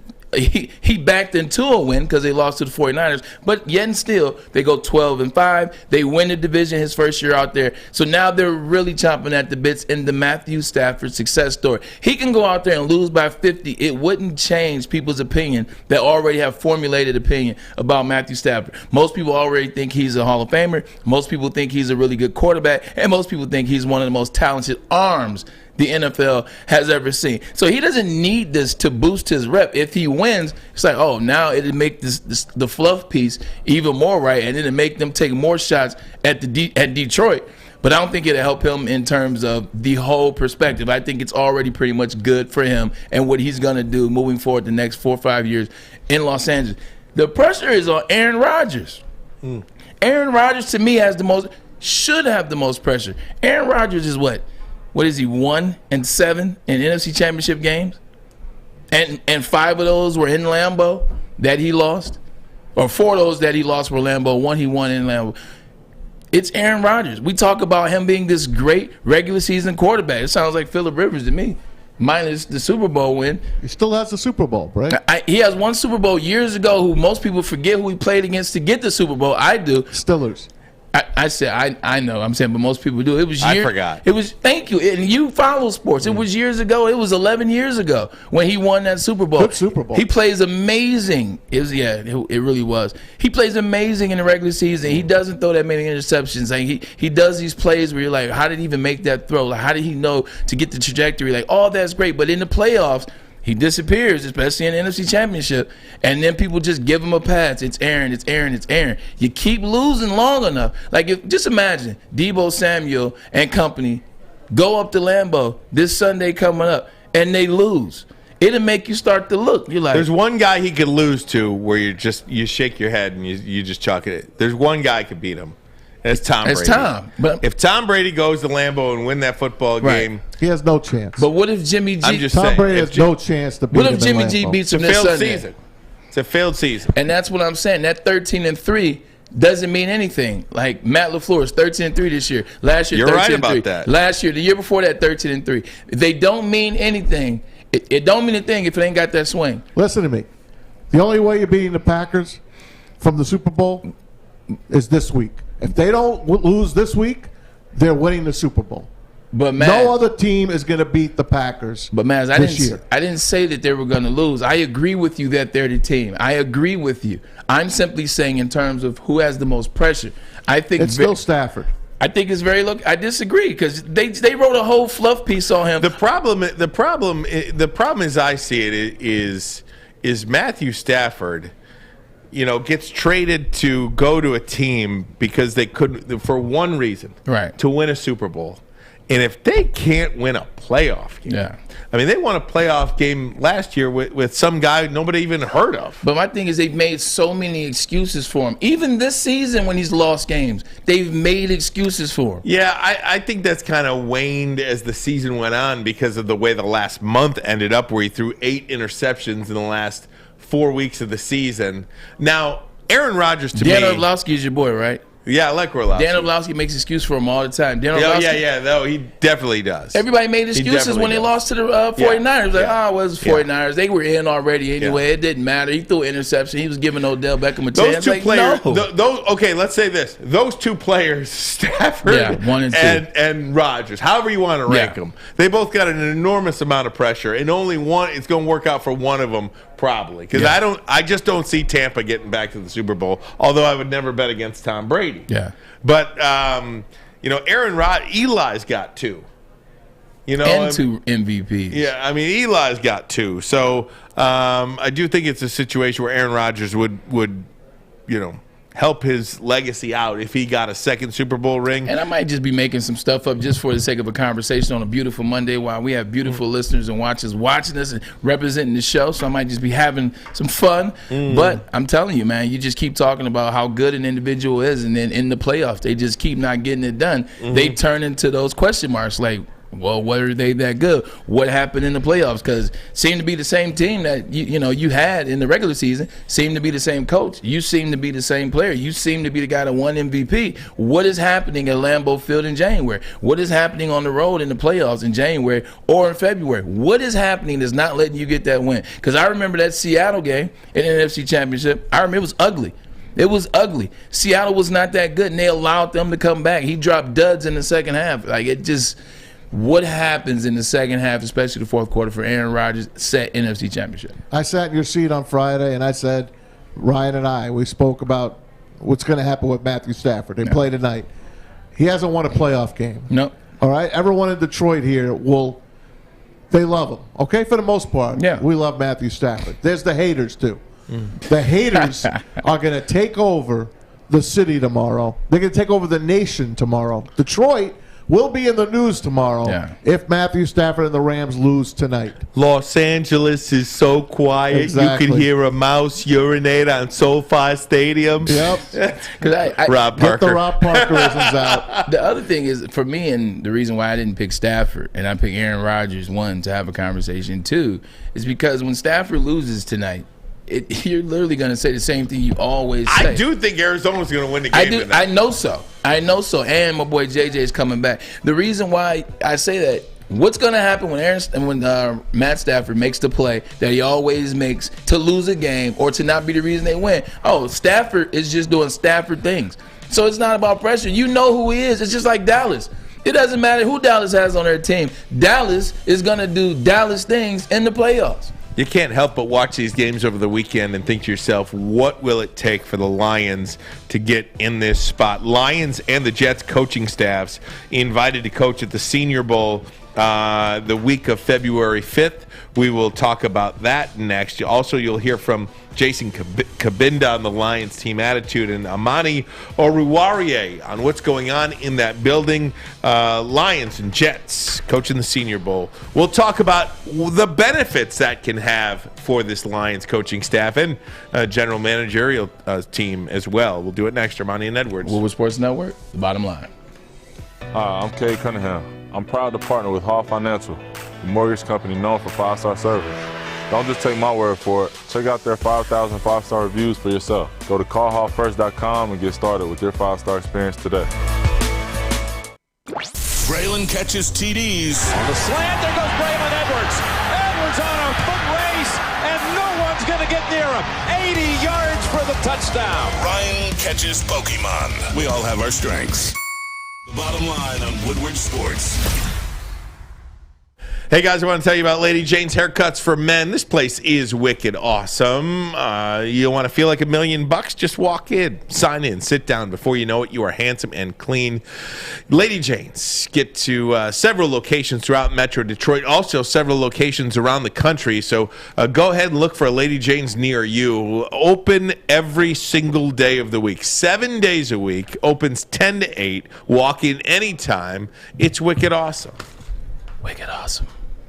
Every time I step on the field, I'm proving myself. You know, whether it's a preseason game, a regular season game, practice, a playoff game, I want to go out there and play well. You know, this is just another opportunity to do that. This is a team game, there's no question. But at the same time, do I know that when the quarterback plays good, you got a better chance to win the game? Absolutely. So I'm always trying to go out there, you know, play as good a football as I possibly can, help our team win. Do you feel more pressure now than you felt in Detroit? No, it goes along the same road, really. I feel the same amount of pressure every time I step on the field. If you step on the football field and you don't feel pressure to go out there and perform, then something's wrong with you. You know, it's positive pressure that I put on myself to go out there and help our team win. So that was Matthew Stafford. We'll get to some Lions talk in just a little bit, but I want to continue on with this one a little bit. Matthew Stafford talking about how he doesn't feel pressure. You know, he does always seem to say the right thing. Just one of the problems I always had with Stafford in Detroit is he's just like a robot a little bit. Like robot, no, you know what I mean? There's no like, he's not Brady. He's not Brady. There's not a lot of them out there, man. He's not Aaron Rodgers. Yeah. He's his own guy. He's never gonna say something that's gonna be controversial. Put it that way. The reason why I never had a problem with that from him, because you're absolutely right. Like, he is that guy that you ask him trap questions, he never falls into the trap. You ask him questions where they aren't even trap questions. You just want him to give some emotion and give. That's it. That's all I wanted. The reason why I don't get mad at that, because he shows emotion on the field. Like, if he was one of those guys that was like that in the press conference, the pressers as well as on the field, the same way, then it'd be a problem. He's not, though. Like, you see him show emotion, get hype, run with his players, like, get him amped up. Like, so that's why I don't have a problem. But going into this game, Stafford versus Kyler Murray, Stafford has a chance essentially to kind of do what Jim Harbaugh did, right, this season. Jim Harbaugh was able to get over that hump. He beat Ohio State. Then he got over that hump by winning the Big Ten championship, and then he gets into the playoff, lose the playoff, whatever. For Stafford, for me, just looking at this, if he beats if he beats Kyler Murray and the Cardinals tonight, that's like Jim beating Ohio State. He would have got that monkey off his back. Whew, finally, I got Ohio State. That's him getting that playoff win. Next week will be like winning the Big Ten championship, depending on who they play. The Bucs. The Bucs. So you get that. That's huge. You get to win the Big Ten championship, and then the next one essentially would be like the playoff. He can do everything that he wants to do in terms of he don't have to make another playoff game again if he wins these 3. That's what he essentially can do with these next 3 wins if he can get them. You know, and Kyler Murray, conversely with him, that's a player that, you know, a lot of people are questioning too. I mean, really good regular season player, small, could get beat up, the longevity of him. I don't know. I like Arizona tonight, and I can't put my finger on why I like Arizona tonight other than the fact that I don't trust him. I don't trust them. And it's because you cannot turn the ball over. If you look at these games over the weekend, the teams that turn the ball over lost. And Stafford turns the ball over at an alarming rate. On the other side, I mean, I think we make so much about the Rams that we forgot to really take an in-depth look at the defense of the Rams this year. You know, it's just, Aaron Donald, Jalen Ramsey, and then it's, little. We both made sounds this segment. I did the and you did the It's like a lion. What is happening? No, but basically we talk about, Aaron Donald because he's the best defensive player in football. Well, typically he usually is, besides TJ Watt. You got Jalen Ramsey, best defensive back in football. You put those two on the team, you instantly say a team is great. You're like, that defense is amazing. Without looking at the rest of the defense, they lost a lot of players in the last 2 years that made them great, that made their defense great. Little was still there, and Von Miller has made a play or two since adding him 7-8 weeks ago. But this defense isn't a defense that Jared Goff had 3-4 years ago. This isn't the same defense from 2 years ago that Jared Goff had. This is a defense that's, as a whole, pretty good. They're bringing back Eric Weddle tonight. Yeah. I swear to God, I have that right here. Yeah, he's the starter. He's going to play. Eric Weddle. I played against Eric Weddle 11 years ago. He's your age. I think he's a year. He's 37, a year younger than you. I think he's a year He younger. hasn't had a rep in over a year. And that's what I'm talking about. So he's on this team. This isn't the typical great Rams defense that they've been in the past. This is a decent defense with two really, really, really damn good, great players. That's a thing. So he's not like he's just going out there and just got to score a touchdown or two. He's got to put some points on the board. Without question. He's got to put some points on the board. Both these teams kind of crap the bed down the stretch, right? Yeah. It's the crap your bed bowl right now in the NFC West. That's I'd like to is. be. I'd like to be in that bowl, though. I'd like to be in that bowl. I would too. That's for sure. But you know what? James Conner is hurting. You don't know what you're going to get out of him if you don't get a good running game. Kyler Murray's going to be running for his life tonight. They'll have to use Redmond a lot. They'll have to use what was the running back / wide receiver from Purdue? I know Sam would know. Bell? No, that's Rondale the guy. Moore. Rondale Moore. Bell's the guy that's going to be in this year's draft. Good job, Sam. Rondale Moore. Yes, is a guy that's healthy now. They're going to have to go to him a lot. Chase Redmond is a guy that have to go to. AJ Green is a guy that you're going to have to do what you were doing, man. You haven't heard about him in like 2 months because guess who's been hurt? Yeah, DeAndre Hopkins has been hurt. It was a heck of a 1-2 punt. Was. Guess who else is going to have to make some plays today? Former Eagles tight end. Oh, I didn't even think about Kirk. Ertz, it almost rhymes. Yeah. They're going to have to make plays because, to your point, last year they were balling early on in the season, and then they lost a ton of games at the end and missed the playoffs. This year they almost missed the playoffs. So we'll talk plenty about this game coming up tomorrow also. So the majority of the weekend is now set. The divisional round on Saturday. The Bengals at the Titans. Tennessee, a 3-point favorite. That's the 4:30 game on Saturday. The 49ers play at the Packers, 8:15. Can't wait. On Sunday night. Can't wait. The Packers, a 4.5-point favorite over the 49ers. Then on Sunday, it's the Rams or the Cardinals. Tonight's winner at the Bucks. That's a 3 o'clock game. And then the Bills at the Chiefs. Buffalo, a 2.5-point underdog against at Kansas City. That's a 6:30 kick on Sunday. The game, obviously, that jumps out to me is the Bills and the Chiefs. That's for the Super Bowl. I got to backtrack. In my opinion. I got to backtrack. I got to apologize. I have to apologize to the fans. I got to apologize to you guys. It's Matt Stafford. He has all the pressure. He has all the pressure. Thinking about it? Because I'm reading my notes and I'm thinking about the whole ESPN Seth Wickersham piece that came out as the season started. Aaron Rodgers is number 2. Like Aaron Rodgers is number 2. One but is Steph. Matt Stafford's number 1. You came out and said what? You said, I want to play in more big time games. Yeah. I want to be in the playoff. I want to make my name known. Like I want to go out there and win. Like that's what he wanted to do. Well, guess what? It's right here. Yep. Everything you said you wanted to do, you got to be the reason. It's all in front of you. Got to be the reason that the Rams win this game. I'm not talking about you go out and have 170, a touchdown, and Aaron Donald gets 4 sacks, and you guys win. You got to go out there and be a reason. You say you're a great quarterback. You want people to put you in the Hall of Fame. You want people to talk about your greatness.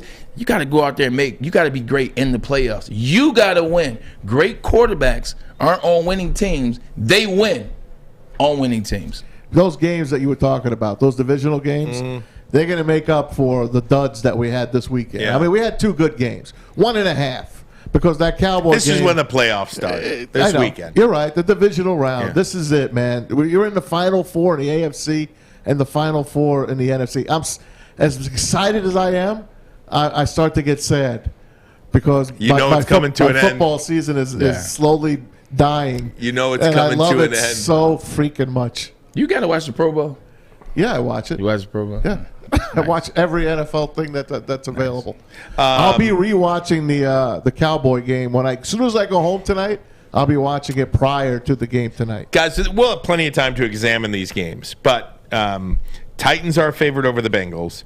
Packers a favorite over the 49ers. The Bucs are going to be a favorite over whoever they play, the Cardinals or the Rams. And the Chiefs are a small favorite over the Bills. Which underdog picks off the favorite? The Bills, Rams or the Cards, Bengals or the 49ers? Cards and Rams. Cards or Rams, you think going to beat Tampa Bay? Oh, you said Cards or Rams beating Tampa. Well, one of them played Tampa. The winner tonight plays Tampa. I got what you're saying. It's got to be the Bills, right? I got the Bills. It's got to be the Bills. They're not really an underdog, Ryan. They're the underdog. It's at Arrowhead. It's 2.5. The home team is at least a 3. Well, so in reality, they're a half-point favorite. However you want to think about it. That's a pick 'em. I also think the Bengals are going to beat the Titans. Yeah, I do. I wouldn't doubt that. Yep. Any news on the mutant? Derrick Henry. I don't. And even if he plays, what can you expect out of him? They said the same about T.O. Yeah, they did.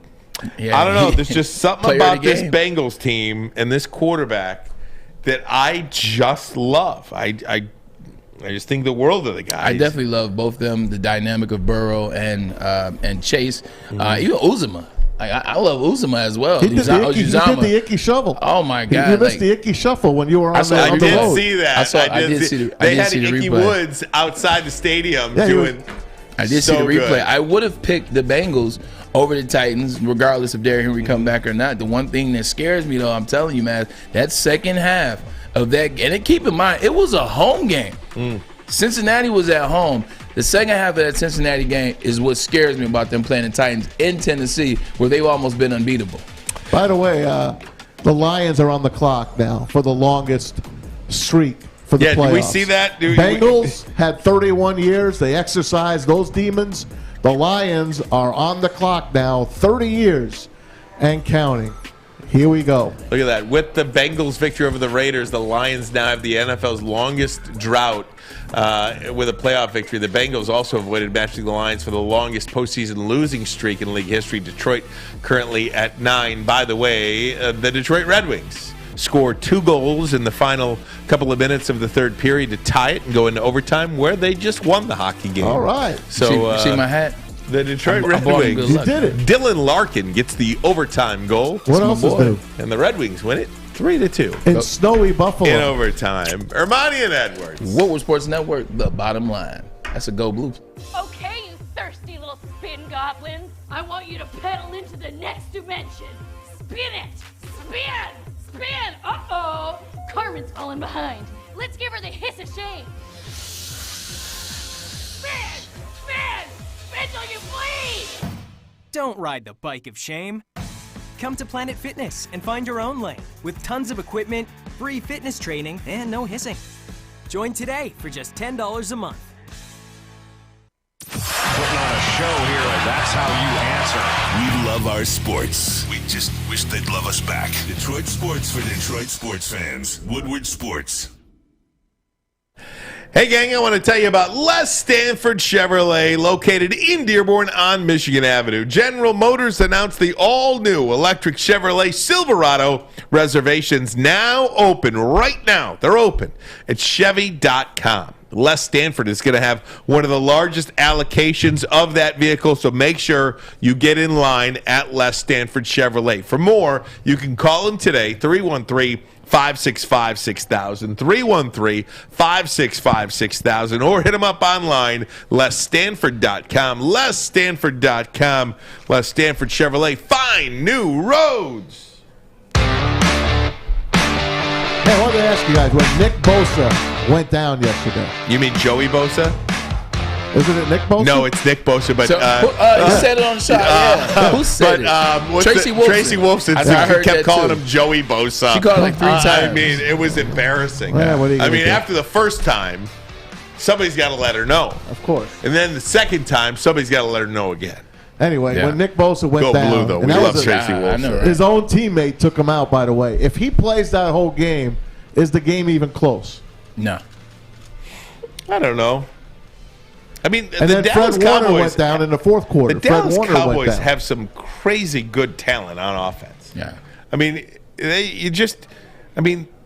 the quarterback was not good, Dak Prescott, and the play calling was atrocious. And by the way, Mike McCarthy lost that game, I think, twice. You got to go. There were 2 plays on 4th down that they did not go for. They punted away. And then another time they kicked a field goal down 13 to go down 10, Right. which ultimately I guess you could say worked out for them because they did have the ball at the end with a chance to win Thanks the to the game. interception. Thanks to the interception. But you had that. Also, what do you do? We didn't even talk about the play where they got the fake punt. Oh, and then They left the punt team on the field. And then what they are got to you delay a doing? game. They got to delay a game. Yeah.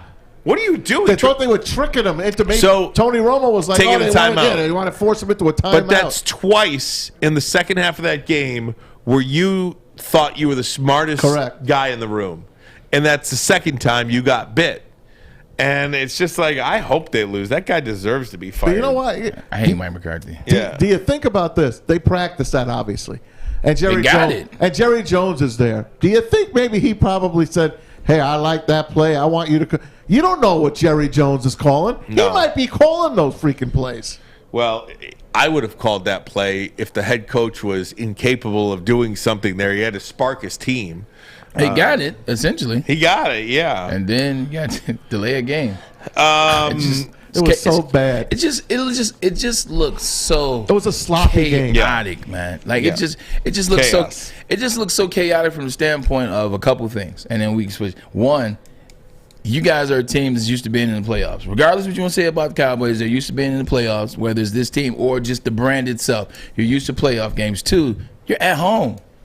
Like you're at home. How do you look discombobulated, this out of whack, this out of sorts at home and favorite? Especially after just doing what they did to the Eagles the final game of the regular season where they put up 51 points.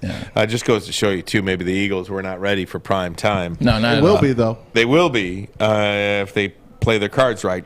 Jim Harbaugh watch continues, guys, and no contract extension has been signed that we know of. But, How about this Mark Schlissel guess stuff? no news We is didn't good even talk news. about that.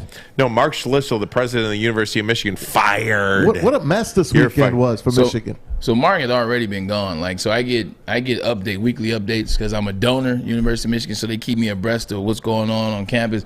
This happened a while ago. He already was going to walk off. This happened before this school year started. Like, this dates back to COVID. It basically was like they wanted him out before COVID happened. Then COVID happened, and they were like, you know what? We'll just ride the COVID wave with Mark Schlissel, and then at the end of 2022. He'll be out. So this has been coming for a very long time. It's been in the works. Here's easily a another year and a half. guy done in with email. On a work email. Yeah. I mean, John Gruden and countless others in the NFL that we're never going to find out about. Mark Schlissel, a smart man, University of Michigan. His wife's a lawyer. I mean, you think this guy would be smarter than that? Banging chicks. What is he? It's so funny. What the hell, man? Who's he banging? It's so funny. Like I don't know. I guess anyone he wants. How did he get caught? I mean, email is what you say. He was going to be but out like, regardless. where was the complaint? I don't know. Ask John U. Bacon. He's all over this story. He is all over it. Yeah, he was going to be out regardless. Now you insert, scandal and adultery. It just looks bad. I man. was there at like his induction ceremony. It was around the corner at the Townsend. I remember that. I was there. It was 2014. I covered it. Yeah, it was 2014. Yep. I was there. It was at the Townsend. I remember that. Yeah. Can you imagine if this is going Me on? and Big Stan were there. Yeah. And then let's say tomorrow, Jim Harbaugh leaves for the Raiders. Oh shoot! I mean, that would not be a good weekend. A good weekend for the Maize. And No, Blue. but Mary Sue Coleman, former longtime president of the University of Michigan, is now the interim president at Michigan. So she was my homie. She's in good hands. Lee Bollinger was the president when I was there. Lee Bollinger. Yep. And then after Lee Bollinger left for Harvard, how about the great Mary Tom Sue got the Goss? job. How about the great Tom Goss? Goss and Bill Martin. Responsible for the halo on Michigan Stadium. Did you hate the halo? I like the halo. I don't know. I thought it was kind of cool. I mean, why did everybody I don't know. hate the halo? I mean, it's a hole in the ground. I mean, people hate change. That's what it is. People hate change. People just don't want change. The stadium is a hole in the ground. Yeah. People hate change. You didn't like the Monday Night Football game night last and now week. I like it. It just takes me a minute. Yeah. It just takes me a minute. You just got to keep, you just like slide it next to him a little bit at a time. Right, exactly. You say, all right, you know what, give it to me. There's nothing. Look, the Jim Harbaugh thing, I actually think he's returning. Like, now I think every day he's returning to Michigan. Well, he kind of trended today. Yeah. On Twitter, because and you look at it, it's because he hired the offensive coach. line coach. Yeah. So that'll resolve He's a damn itself. good coach, by the way. The Hawaii coach resigned. Todd Graham resigned after 2 years. Mass transfers, complaints, mass complaints about behavior issues there. And actually, that was something I was following during bowl season. That's Neil Rule's team. Because the players essentially quit. Yeah. On the team. They quit on their own bowl. They didn't have enough players to play in the Hawaii Bowl. Hawaii Bowl. They would not play for this guy. So I'm surprised that it took him to resign and not Hawaii firing him. There's word that June Jones might be coming back. Ooh, he built that program. I mean, he's forever the Hawaii They're talking Rainbow about Warrior. who was the quarterback? Tommy Chang, was Tommy it? Chang. Tommy Chang. He was in my draft class. His name is up there. He might get that. Should be the offensive coordinator. He was in my draft class. That's when you had that weird era where it was about an 8 to 10 year span where it was Hawaii had a quarterback and Texas Tech had a quarterback, and they just would have ridiculous numbers because that's where Cliff Kingsbury comes from. That's right. Eric Cliff Kingsbury, Tommy Chang, Colt Brennan. Colt Brennan was another guy that broke all the records. Colt Brennan. Texas Tech had Graham Harrell. Look at me on fire right now. That was a weird era where it just was like Hawaii would break the record, then Texas Tech would break it, then Hawaii would break it. I remember Tommy Chang. He was about 5'6".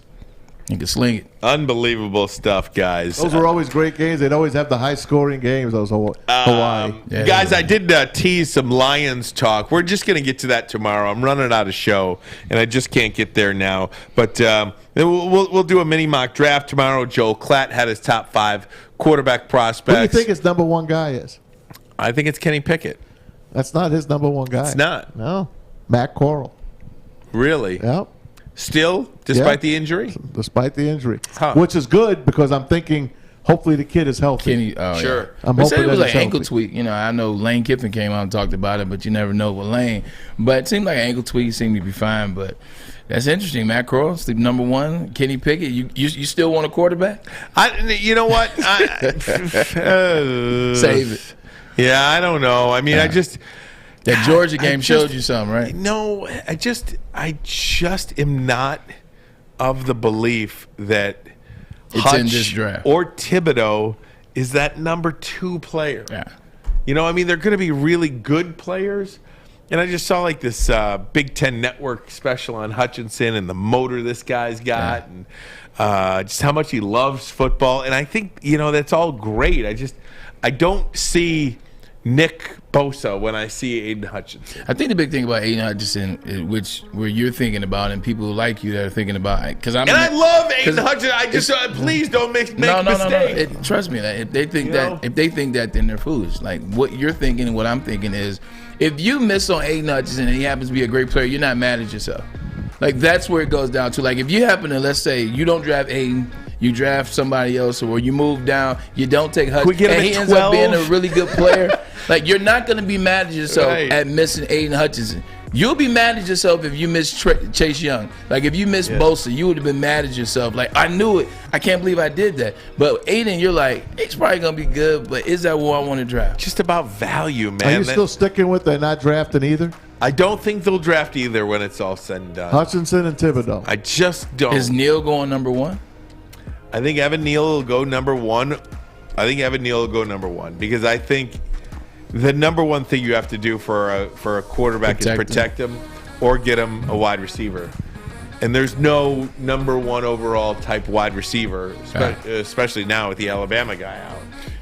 Tearing the ACL. If Jamar Chase was in this draft, he'd be he'd be number one pick. Number one pick. And if Penei Sewell was in this draft, he'd probably be the number one pick. So what a difference a year makes. Absolutely. Not only do you want to have a top pick, you want to have a top pick in the right year. Armani and Edwards, we'll get to Maz's videos of the day next. Woodward Sports Network, that is the bottom line. All right. Everything that we've hoped for, finally. He's going deep, right side. Oh, that is Edwards out there. He goes up in the air at the goal line. Hey, it's Brandon Edwards here, wanting to welcome the sports marketing agency to Woodward Sports Network, to the family. Glad to have you guys. For the last decade, the sports marketing agency has literally leveraged athletes around issues such as mental health and substance abuse.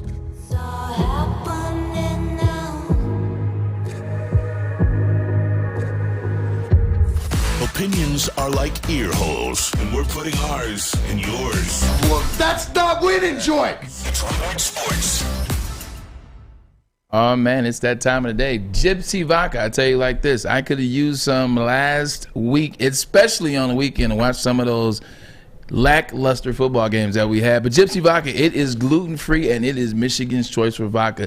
Adam and Mike, you got it right this time, buddy. Corn distilled 6 times with artesian spring water. What kind of water? Oh, excuse me. That's artesian spring water. Had to go ahead and throw that out there for you. Artesian spring water, it is the stuff of dreams. Also, 50 formulas went into getting the procedure right. This stuff was amazing. I've had it Thanksgiving and Christmas. My family loves it, and so do I. Go into your local neighborhood liquor stores and ask for Gypsy Free Vodka. And if they don't have it, you tell them that Stick send them down there, and then they'll give it to you. They get their private stash out of the back. Gypsy Vodka. But remember, folks, if you're going to drink responsibly. Always. It is that time of the day we like to play Maz's videos of the day. You guys have seen this in the past. AT&T Stadium in Dallas, Jerry World.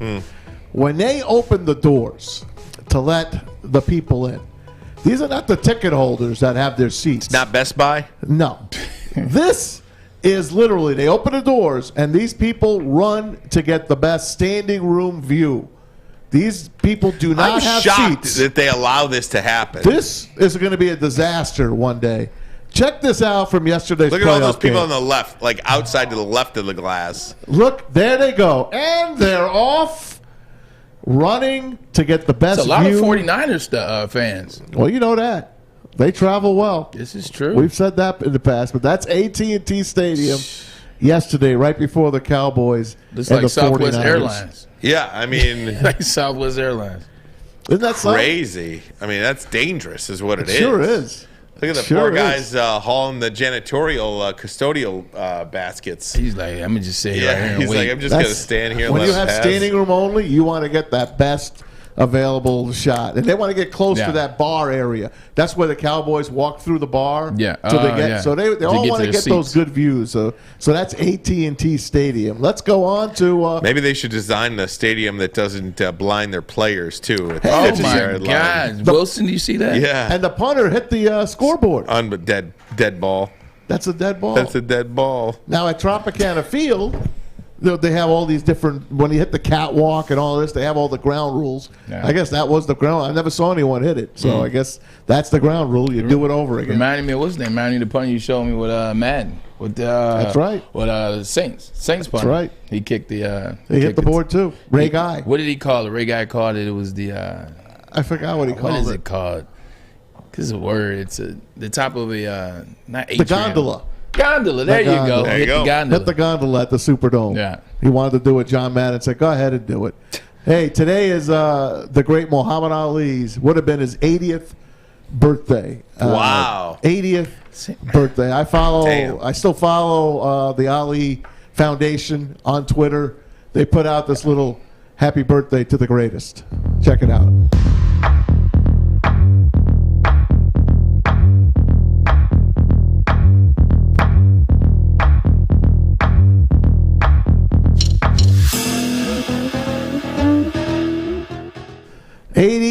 young not he old. would have been. That's not old. Nope. You know, it feels like Muhammad Ali has just been like, especially for people my age, is this larger-than-life name that I'm just on the outside of appreciating what he did in boxing, in social justice, in freedom, and all these other, a litany of things. I was too young to appreciate Muhammad Ali other than just this overriding large name in sports and in the country for the better part of the last 50, 60 years. Cassius Clay, also known Marcellus. as, and better known as Cassius Marcellus Clay, better known as Muhammad Ali, is the greatest, and that means everything. Yes. Like when you say the greatest, that's not boxer. Right. That's not athlete.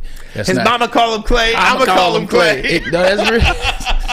Say my name. He was the greatest of all, man. Coming to America. He represented all peoples. He represented his people very well. He represented all people. He represented social injustice. He just represented things that made sense and things that shouldn't be.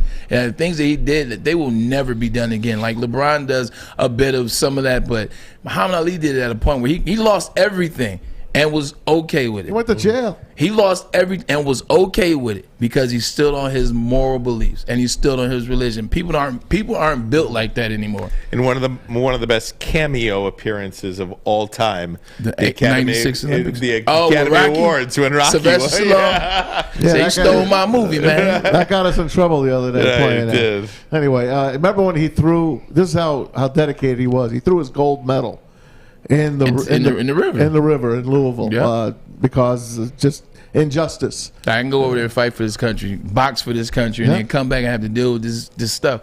It's the same stuff like Jesse Owens. Jesse Owens goes and beats Germany, the country most despised in the world. Gets 3 gold medals, beats Germany, comes back and has to raise horses for money. Look at Joe Louis too. Yeah, they put Joe Louis, the great Joe Louis. The Army put him out. He would go everywhere. The USO, all the tours and everything. And then what happens? He dies penniless, and the IRS goes after him. I mean, we got to get our heads out of our what sometimes. But happy 80th birthday in heaven to the great Muhammad Ali, Cassius Marcellus Clay. Right there, that man right there. Before we get to our last video, and it is the great Martin Luther King. His birthday just 2 days ago. We celebrated today. I Have a Dream. We're going to play some of that for you. Before we do that, we go around the table today. Rams and Cardinals. Who you got there, Bray? I'm going Cardinals by 3. Cardinals by 3? What's the score? Cardinals by 3. Is it going to be an under and over? The over is 49. Oh, yeah, they get over that. I'm going to say Cardinals 27, Rams 21, and I'll be rooting. That's an under. I think I'll be rooting for Matthew Stafford. I'll find myself rooting for him unless he really just craps the bed. And then if he's out there throwing picks, I'm just going to throw my hands up and be like, you know what, dude, that's on you. Yeah. Don't turn the ball over like that. But I until I see Matthew Stafford win a playoff game, I'll pick against him. Okay, Sammy. You're up, Sam Reynolds. Rams 34, Cardinals 20. I don't like the Cardinals. I think they're a bit of a fraud. And Ramsey and Donald, they're going to wreck the game. I agree with you. How about you, Stick? Who you like? Let me see here. I think my heart's saying the Rams are going to win, but my head's saying let's go with the Cardinals. I thought the Cardinals could have beat them the last time they played, but Kyler Murray threw an interception in the red zone that totally turns the game around. AJ Green wasn't looking. Yeah, it would totally turn the game around. So I'm going for draft equity for the Lions. Sorry, Matthew Stafford, you're my ex-girlfriend. You out of here. I'm in. I got the Rams tonight, 35-28. And that's an over game. And Braylon and Ryan, I turn it over to you. All right, guys, what a great day today. Braylon, so great to be with you. So great to be back, once man. again, I'm going to have you close it out and throw to a very special speech as well. Hey, man, at the end of the day, I think we've excited to be back. Excited to be back with the group, man. It was fun. This is great. It just felt so right, man. But it's not about me. It's about MLK Jr., so I'll say less. This is the bottom line. I'm Edwards. He's Armani. That's Sam. That is Stick filling in for the great Alex Mayer. And that is the big man on the couch, Tom Mazaway. MLK, take it. Of poverty, I have a dream that one day this nation will rise up and live out the true meaning of its creed. we hold these truths to be self-evident, that all men are created equal.